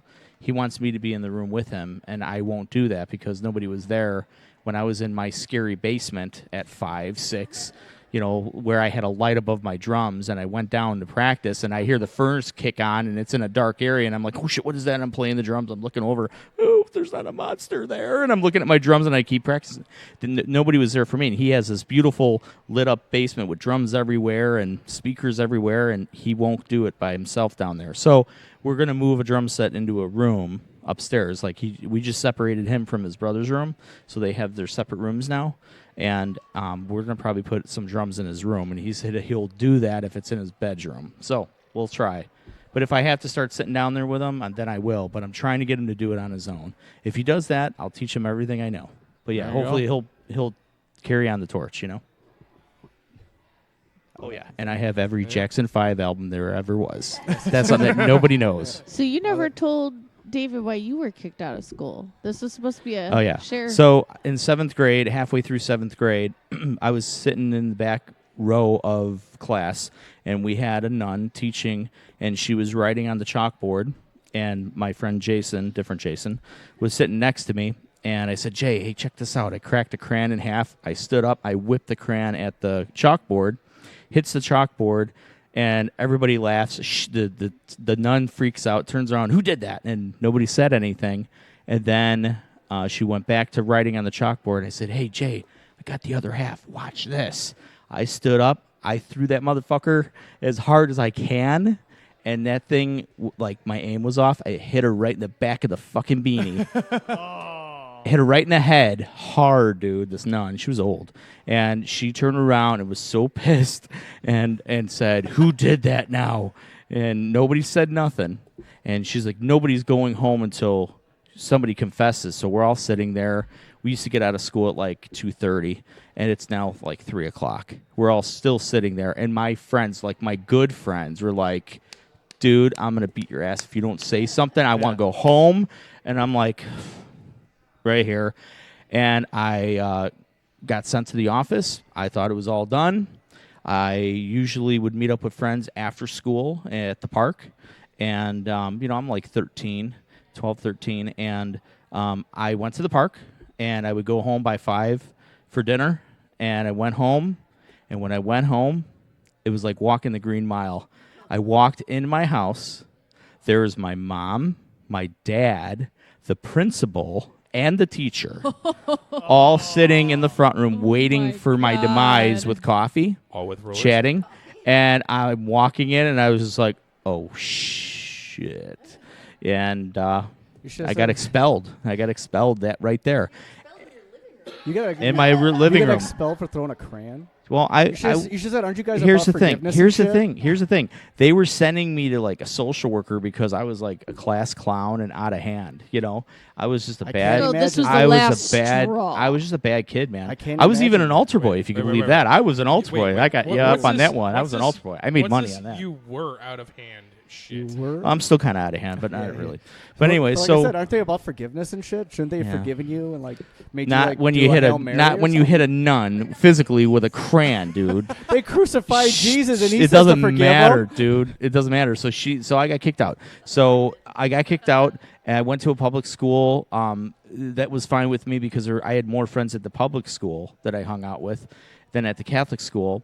So I was in their class, and I was the new kid, so I kept up my shenanigans. I was being a class clown and a bully and stuff like that. And that teacher told me if I went to summer school, I could go to 8th grade. I'm like, fine. Went to summer school. Did the whole summer. The last day of summer school, I drew a picture of the teacher. His name was Mr. Finn. No. Mr. Finn, right? And he had like a fucking big-ass dimple in his chin. It looked like an ass crack in his chin. Like, it was so deep, it looked like an ass. So I drew a picture, and I drew an ass for a chin, right? And I wrote Mr. Huckleberry Finn. I fucking passed it around, right? And everybody was laughing. He intercepts it. Oh, Mike. He tells me to go home, so I went home. And then 2 weeks later, school started. I'm walking with my friends, to 8th grade classroom, and the 7th grade teacher said, "Hey, Mr. Summerall, come here. I got to talk to you." I'm like, "Oh, okay. What's up?" I walk in. There's my mom, and I'm like, "What's up?" And she's like, "Do you remember what I told you that you had to finish, summer school to go to 8th grade?" I'm like, "Yeah, I did. I went to summer school." She's like, "Yeah, but didn't you like get kicked out the last day?" I'm like, "Well, yeah." She's like, "Well, no credit given. You have to do 7th grade again." I was so pissed. I literally freaked my mom out and the teacher. I picked up the fucking desk. I threw it across the room at the teacher because I was enraged, dude. I just picked up that thing and I threw it at the teacher and almost hit my mom, almost hit the teacher. I was so pissed. I had to do it again. So I was 17 when I got my license. I was 19 when I graduated high school. But you know what, man? If that teacher didn't do what she did, I would either be dead or in jail. Jeez. So she changed my life. So when you have a teacher that impacts your life, that teaches you a lifelong lesson, you kind of learn from that. And I did learn, and I have that with all my students now. If they start getting bad grades, or if they start getting into drugs or doing underage drinking, their ass is out. I kick their ass out of my place, out of my lessons, and that really hurts them. So at my wedding, that teacher, I invited that teacher because we ended up becoming friends, where I did things for like a YMCA thing with the drums for the day campers. So she invited me. I invited her to the wedding. She came. A student that I kicked out of 5 years for smoking pot, and he got kicked out of a Catholic school for getting busted smoking pot in the bathroom of a Catholic high school. He was at my wedding, and his mom and him came up to me and said, "Mike, ever since you did that, he stopped. And, thank you so much." And he thanked me. I said, "Good." I said, "I'd like you to meet somebody. Here's my 7th grade teacher I told you about that kicked me out and changed my life." So they were at the same table. That's pretty cool at the wedding. It is, and, I did learn a lesson at that time. I didn't care about a lot of things but playing drums and playing metal and rock. I had no wanting to learn any other style of drums. I thought jazz was retarded, and I had no respect for anything else but rock and metal. And then when I found out I couldn't play jazz when I was 18, I was already playing drums like 15 years, 14 years. I couldn't play the most basic beat to jazz and funk that I worked on it. And now I can play a little bit of everything. And it helps me when I write with this band or any band because I try to integrate different styles that I know with different parts of my body in drumming. So, but yeah, that's my story. That's how I got kicked out and the big evolution. Sorry for everybody falling asleep there. So it started with throwing a crayon and ended with you throwing a desk. and then Omen got a sex change. That escalated very quickly. I don't know what else. What else do we have that would shock anybody? Well, why don't we surprise anybody? I don't know. Why don't we? You got something? Yeah, I got one. Probably not a lot of people knew that I sang in choirs from my senior year of high school all the way through college. That explains a lot. No, that's why you have such a pretty voice. He's good. No, right? he's very musically talented, though. Yes, that's awesome. There you go. Got your start at school. Yep, pretty much. So now you know everything about us, Morgan. Yeah. Since we're bragging, I used Michelle, to be a you need DJ to talk at a more. college radio station. Oh, really? Yeah, I had my own radio station called Air Guitar. It was classic rock. And that's why, that's also how I got over my fear of microphones, because I was really scared of my voice on microphones because I sound like this on a microphone. And so I just had my own show and would play whatever the fuck I wanted. And, I would put, like, some old bands that I used to hang out with, like David's old band, Instruments of Destruction. I used to play them. And I think I played some Protestant Angel, too. Yeah, he did. He has to. You have to roll your eyes. But that's also where I came up with Jezebel as my persona, and that was like the start of it. It was over at SIU in Carbondale, and Jezebel was born. So what was Jezebel from? Like, how did you create the name? Really, really, really fucking stupid. You know the movie Waterboy? Yes. Yeah. Kathy Bates said to Adam Sandler, "Stay away from the godless Jezebel." I'm like, that's a dope name. And then I just researched what the name was. I'm like, that's badass. And yeah. There you go. I wish it was better. You actually, I got an idea from an Adam Sandler film said no one ever.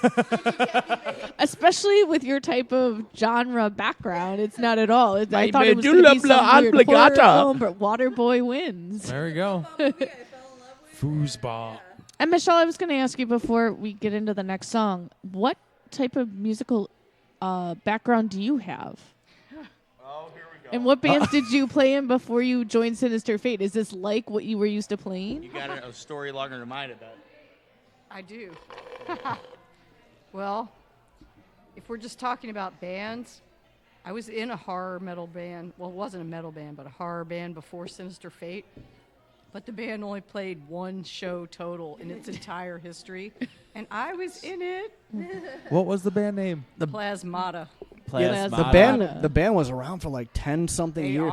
They were around fans all over the world. Yeah, they were around for like 10-something years, and they literally only played one show. How was it with possible? us. That was it. With Sinister Fate, nonetheless. Yeah, that's how were the they? second time that I saw them. There was like playing with a fucking different 10 of you band. on stage. Yeah, we were talking. Yeah. We're talking double door, and there were like 10 people. It's like Wait, you have 10 people in that band? That band had all the traditional band instruments, but it had a full core of orchestral instruments too. There was keyboard, there was upright bass, there was a cello, violinist.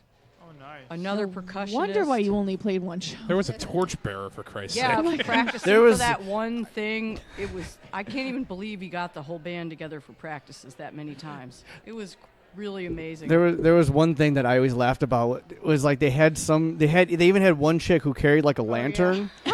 Like before every song, she'd walk across the stage with the lantern and then walk back. The keyboard player's girlfriend. And that was it. That is literally all she did. She'd walk back with a little lantern, go to the end of the stage, and then walk back. It's like a chick at a boxing match. It was, and I'm watching this going like, what the fuck is the meaning of this? I don't get it. What does it represent? I feel much better about my role in this band, by the way. Yeah. Lantern We Girl. did that. And I was in a lot of different cover bands, and my musical background goes on for like pages. I played piano, I played flute, I played violin. I did sing in choirs, but not in high school. But you can Played sing in a lot of competitions, flute and piano. I went to music camps. I've taught flute and piano, both, and guitar. That should be enough, right? We should get Michelle to play flute in this band. She plays in a horror rock band, but then she also is writing her own music of all styles. Right? It's not of all styles. All right, what is it then? It's metal. Oh, it is metal, okay. Yeah, And what's the progress? What's going on with that? not much. Not much. Okay. I will let you know when that happens. Very cool. Well, that's exciting. Yeah. So yes, we do have a song that we mentioned earlier that we're going to play. I believe it was called 6 Feet Under the Big Top. Yes. And this is the one that you like to come out to in a body bag. No, that was actually not anymore. This is the song we're going to start This using. is the giant clown shoes. This is the song that we're going to start using a lot of needles and sharp objects in. Sideshow song. Nice. Can you get my clown goodness. shoes with heels? Yes. I would do that. I'm sure. This is gonna happen She's now. just giving you her Christmas list now. This is fucking happening. She knew immediately. Yes. All right, here we go. Another Sinister Fate song. What was it, Morgan? This is called 6 Feet Under the Big Top.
This is Linus. We're in the band Nephilim. You're listening to the Metal Experience.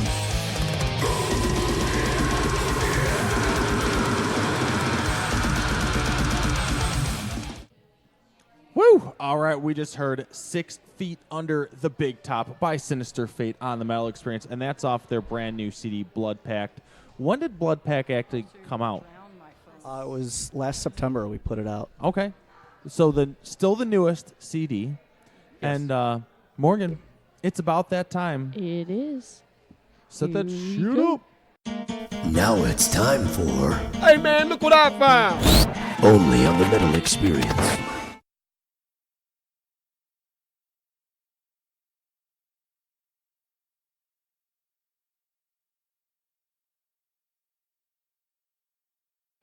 All right, this week we have from Edinburgh, Pennsylvania, right, Morgan? Yes. Obelus, Obelus is how you spell the band name, and you guys are going to enjoy this. The song title is Cuckolded by Christ. Let's do it. Cuckolded by Christ.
Hey, you listen to Extinguish the Sun. This is the Metal Experience.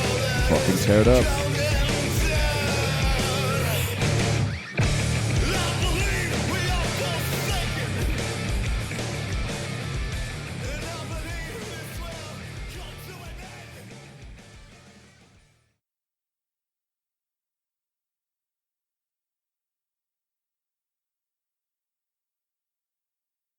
Woo! That was fucking brutal. That was Cuckolded by Christ by the band Obelus, Obelus. I hope I'm pronouncing that correct. And they're from Edinburgh, Pennsylvania. Check them out. Give them a like on the Facebooks. This is the Metal Experience. We're rocking out here. Luca Blaze, Morgan Danielle. Chaz left us like a big loser. We are rocking out here still with Sinister Fate. And Morgan, got a couple more questions Just a for the couple band. more before we wind down the evening. I wanted to ask how your writing process works. Like, where does most of the inspiration come for your songs? Musically or lyrically? Lyrically.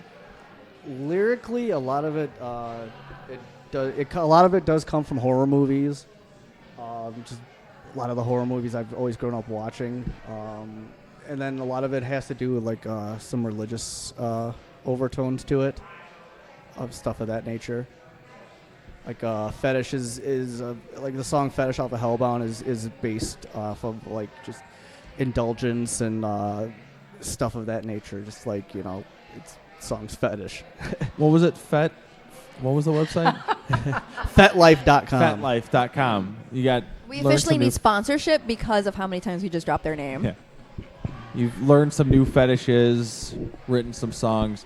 Mike got all wide-eyed like, yeah, woo! And I just keep thinking of that party and my friend Jason in all his glory with a heart on. That's like a lot of some of the lyrics are based off of fetishes and BDSM and stuff like that, sexual stuff. So there's a lot of horror movies, BDSM, and religious overtones, and death. And death. Your genre being horror metal has actually led you guys to quite a few awesome experiences. We touched on a couple of those earlier, such as open air and being able to do the Rob Zombie Haunted House with your sideshow stuff. What's been the coolest opportunity that you think Sinister Fate has been able to do with your performance? I mean, we've had the chance to open for a lot of bands that we like look up to, like when we play with My Life with the Thrill Kill Cult. Like 15-year-old Dave was like happy as a pig in shit because like I grew up watching the movie The Crow, and like that's always been one of my favorite comics and movies, and to like play with like Thrill Kill Cult, and they played, you know, after The Flash, and it was just awesome to actually play with a band that was in the fucking movie of like my favorite. So that like for me was just awesome. We've played with Combi Christ before. We played with John 5. I think the biggest one right now that we played was on New Year's Eve. 2 years ago, we played with Ministry, which was just fucking Sweet. like, it's just awesome. That like was I said, insane. We actually did play with In This Moment, like when they were just coming up. We played with Mudvayne before. We've played with Wednesday 13. We've gotten a chance to play with like a lot of the bands that we look up to and really dig. So, but I think Ministry, for me personally, Ministry was it. Like. Is that a group consensus? Ministry was the... I wasn't in the band at the time, but that is pretty cool. I couldn't be there either because we were having a New Year's Eve party, so I had to watch all of our guests arrive while my boys were rocking out, so there's that. It's almost kind of tough because, like, I mean, Ministry definitely up there, but so is TKK. So is, you know, now being able to, like, be friends with Hansel and Gretel. I mean, these were bands that, like, when I was in college, I was discovering industrial music, so these were like, you know, some of the first bands that I was introduced to. And I saw these guys at 19, 20 years old for the first time, and I'm going, holy shit. If you told me, 10 years from now you're going to be playing with them, you're going to be friends with them, you're going to have their numbers are going to be in your phone, I'll be like, you're kidding, right? But all that's happened. So it's just like the overall experience, I would say. I think the biggest metal experience for me Party. Yeah, right. Would have to be the last day of Open Air Fest 2017, where we had the Sinister Fate Blood Pact album playing while I was on Flesh Hooks, and my friend Kaz from Dead Hooker Suspension was suspending with me, and David. Dead Hooker Suspension. Yeah, okay. He's been doing my hooks for well over 12 years, if that. And David was on the stage. We were performing for Willow Rock on the Willow Rock stage, and we essentially opened for Slayer because Slayer was about to go on, and we had blasted Blood Pact on the stage for the entire arena to hear while we were performing. And David was doing Flesh Pull, and he was doing Grinding. I was up there swinging, and it's the coolest thing in the world to hear your music being played over the loudspeakers. People are rocking out saying that they enjoyed the music, and what the fuck am I looking at? This music is amazing. And just blowing their minds like that, and being able to talk music with, we recently went to go see Seether and Shaman's Harvest, and we got to go backstage and do Sideshow for them, and David got to talk music with them and talk industry and drop the Sinister Fate name and give him his card and all these things. It's like, as an entertainer, sometimes you take the local scene for granted because Chicago, they've lost a lot of love for the local music, and things like this podcast and getting able to talk music with some of your idols that are just like regular people. It's like, if it wasn't for Sinister Fate, I know that we most likely would not be able to have these opportunities. And I think it's badass, but I think Open Air would probably be my number one. Ministry is theirs. Open Air was mine. Did you guys bring CDs and sell them at the Open Air? We passed out a lot of stuff, and somebody did buy a CD. Yeah, like we just, we were there for all 3 days. The first day we did the same thing because they didn't have any music for us. So we're just like, fuck it, let's just play Blood Pact off of my phone. So that's what we were doing. And then people really dug the music. So we're like, well, let's just bring merch. So we started passing out merch as part of the act, as part of the banter. And David was walking on stilts in the crowd, passing out things. Omen was in the middle with a knapsack being mauled by teenagers wanting the free swag. I bet he loved that. Wait, the image I got is like, okay, so Omen is out in the middle of the crowd. There's this whole thing was attended by like 70,000 people. Yeah. It's huge. So he's out, like, I got the microphone. He's out in the middle of the crowd, and I go, and if anybody wants some free shit, go to that guy right over there. And it was like a movie, like in a zombie movie where you see the zombies swarm on one guy. It was just like, Omen, raise your hand. I'm like, Omen, raise your hand and wave to the people. He waves his hand, and it looked like a zombie swarm, just like swarmed around him. And I see him going, oh shit. Slow down. Yeah, it was like I almost started throwing elbows and shit. For stickers and bracelets. And the metal scene was definitely alive and very the supportive minute you of said that. free, it was just like, what? Yeah, but they know who we are, so. Yeah, it worked. Any bruises from that, Omen? I think somebody grabbed his junk. Someone grabbed your wiener? Yeah, it wouldn't be. At this point, I've been accosted so many times. I've lost count. It was pretty. That was a pretty epic moment.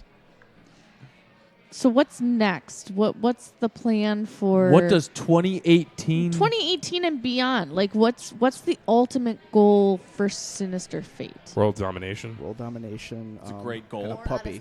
And a puppy. Oh my God! Can we get a devil puppy for stage? We're gonna get a puppy for stage. Yes. Definitely, we're gonna put out another music video soon. Like I said, we're in the process of writing a new CD. So hopefully a new CD by 2018. I'm not going to say when. I don't know. Probably the fall, possibly, if not sooner. You got songs written for it? We got 2 to 3, I think. 2 3, and an acoustic version. We got like 2 or 3.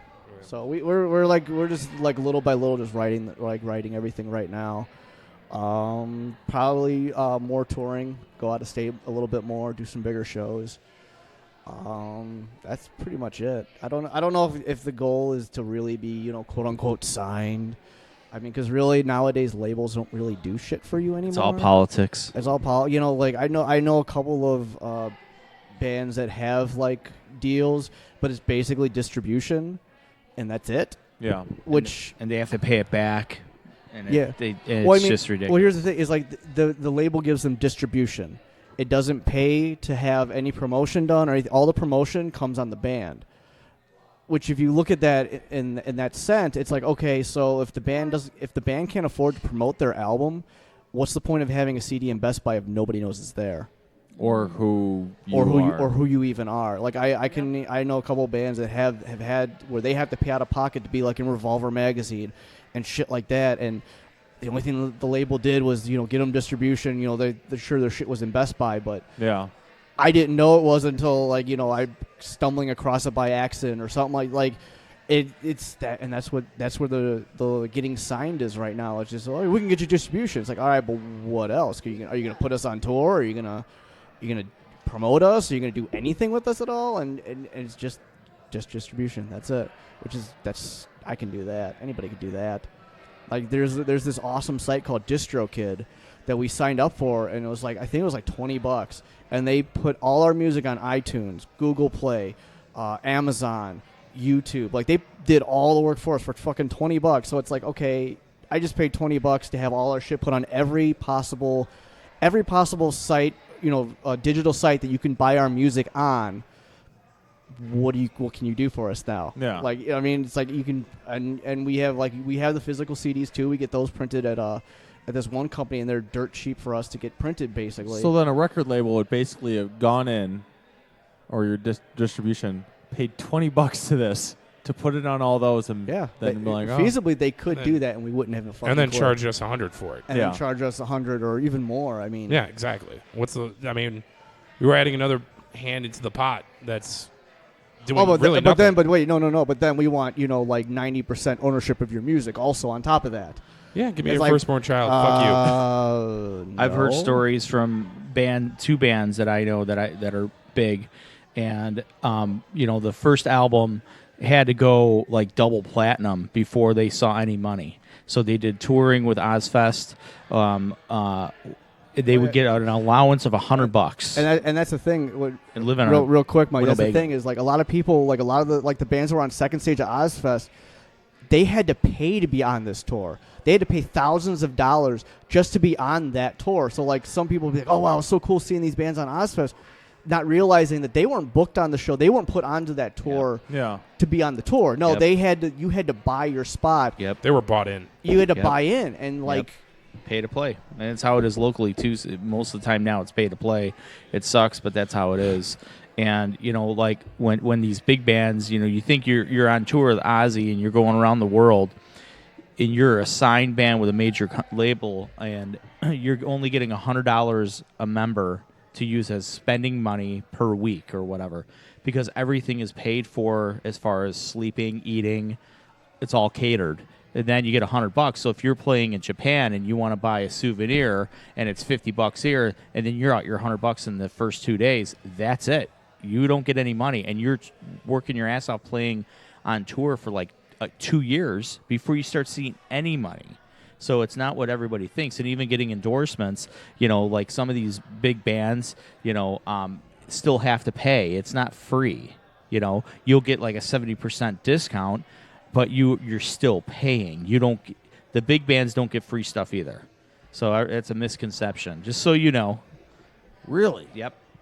Yeah, you get dicked very hard. I think right now we kind of have a sweet deal where we, get to play wherever we want, merch however we want, do whatever radio interviews that we want, and nobody can tell us what to do because it's our band, it's David's band, it's our project. We all work together, and we don't have anybody dictating what to do, and we can drink as much as we want. Self-managed is the way to go for as long as you can until you get to a certain height, and then you might have to have some help getting some shows and stuff.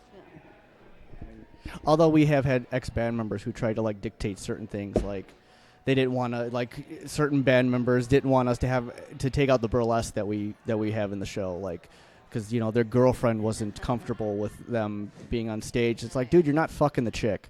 Like it shouldn't matter like what we do. Having a burlesque perform on stage. It was a former drummer who just he didn't want, my girlfriend's really not comfortable with that. I'm like, I don't really care what your girlfriend's comfortable with. Are you fucking her? No. Okay, then maybe she needs to calm her fucking tits. Calm her tits. Calm your fucking tits, and a lot, like, I know one aspect, like, there's sort of a satanic feel or about us a bit, but that's, and I've always said that comes morally for me. Like, nobody else in the band is satanic in any way, shape, or form. Like, I'm the only one who's actually a member of the Church of Satan, so there's that. Well, like a lot of that shit. There's a lot of people that want to dictate to us, like what you can and get away with, and we're gonna do what we want. And nobody likes that. I don't really care. There you go, Morgan. Did that answer your question?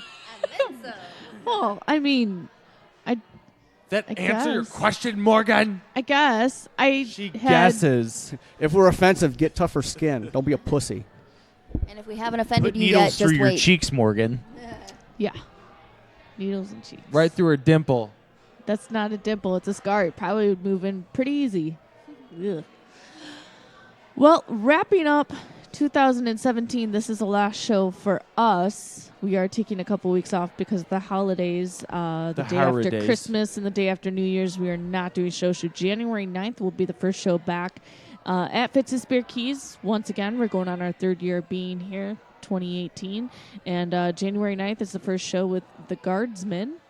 Just Guardsmen. Oh, But sorry, Guardsmen. That's the band that's going to be on with us for their first time. So come out and join us. We'll post reminders and upcoming shows throughout the week of what's going on in the local scene until we come back with another podcast to record. But we want to thank everybody for another awesome year, and all to our guests that have come out to be on our show for their first time or their fourth time. It was We need to have you year guys back. full of guests. I feel like we didn't have enough time to go over everything we wanted to.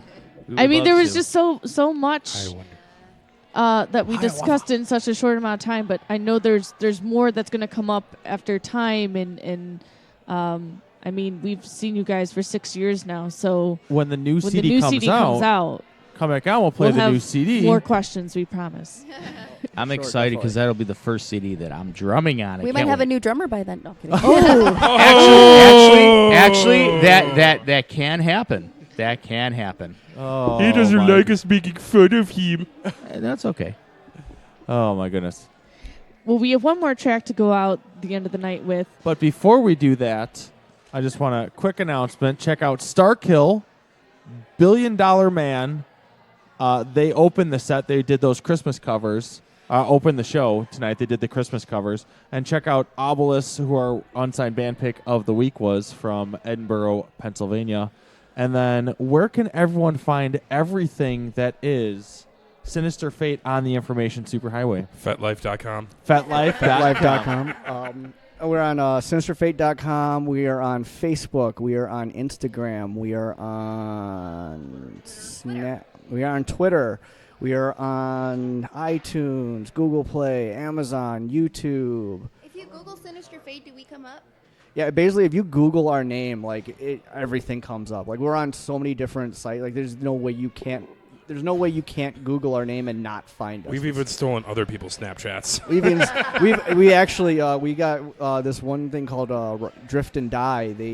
They allowed us to take over their Snapchat for 24 hours. That's pretty cool. That was a mistake. That was a dumb idea on their part because there were so many dick pics and so Manginas. There's so much stuff that we were the last band that they ever had take over their Snapchat. It was for when we played with Davey Suicide this past couple weeks. That was a good show. That was fun.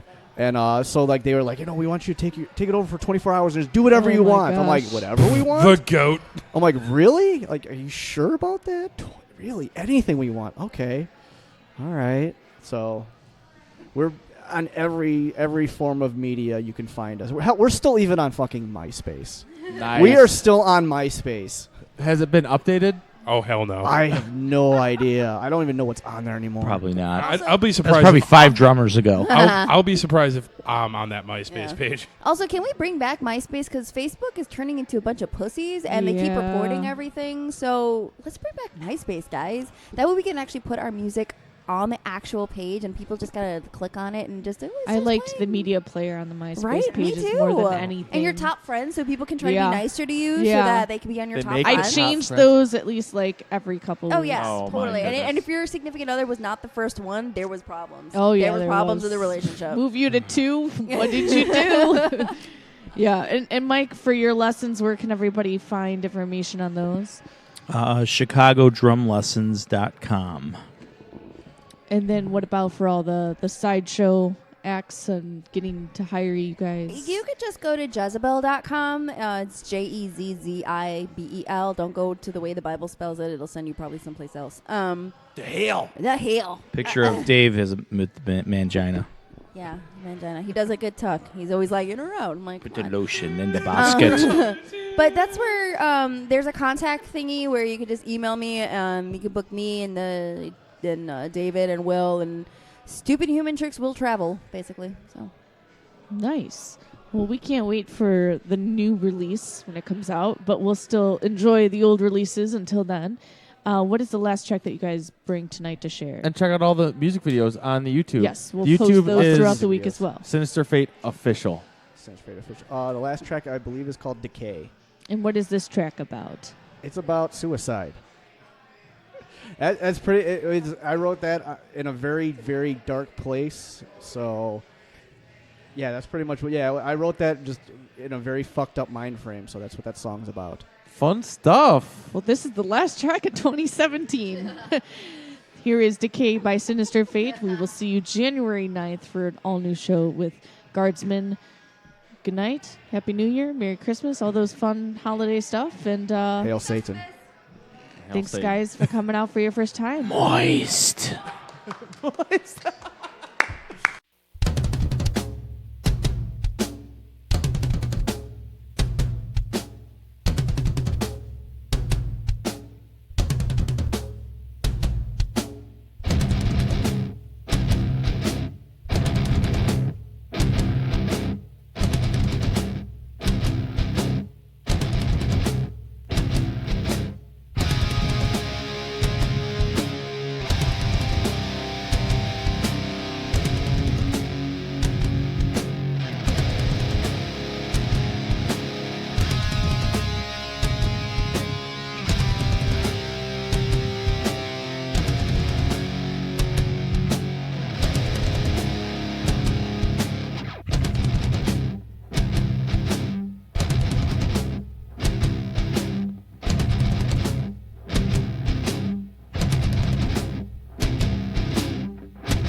Escape this living hell.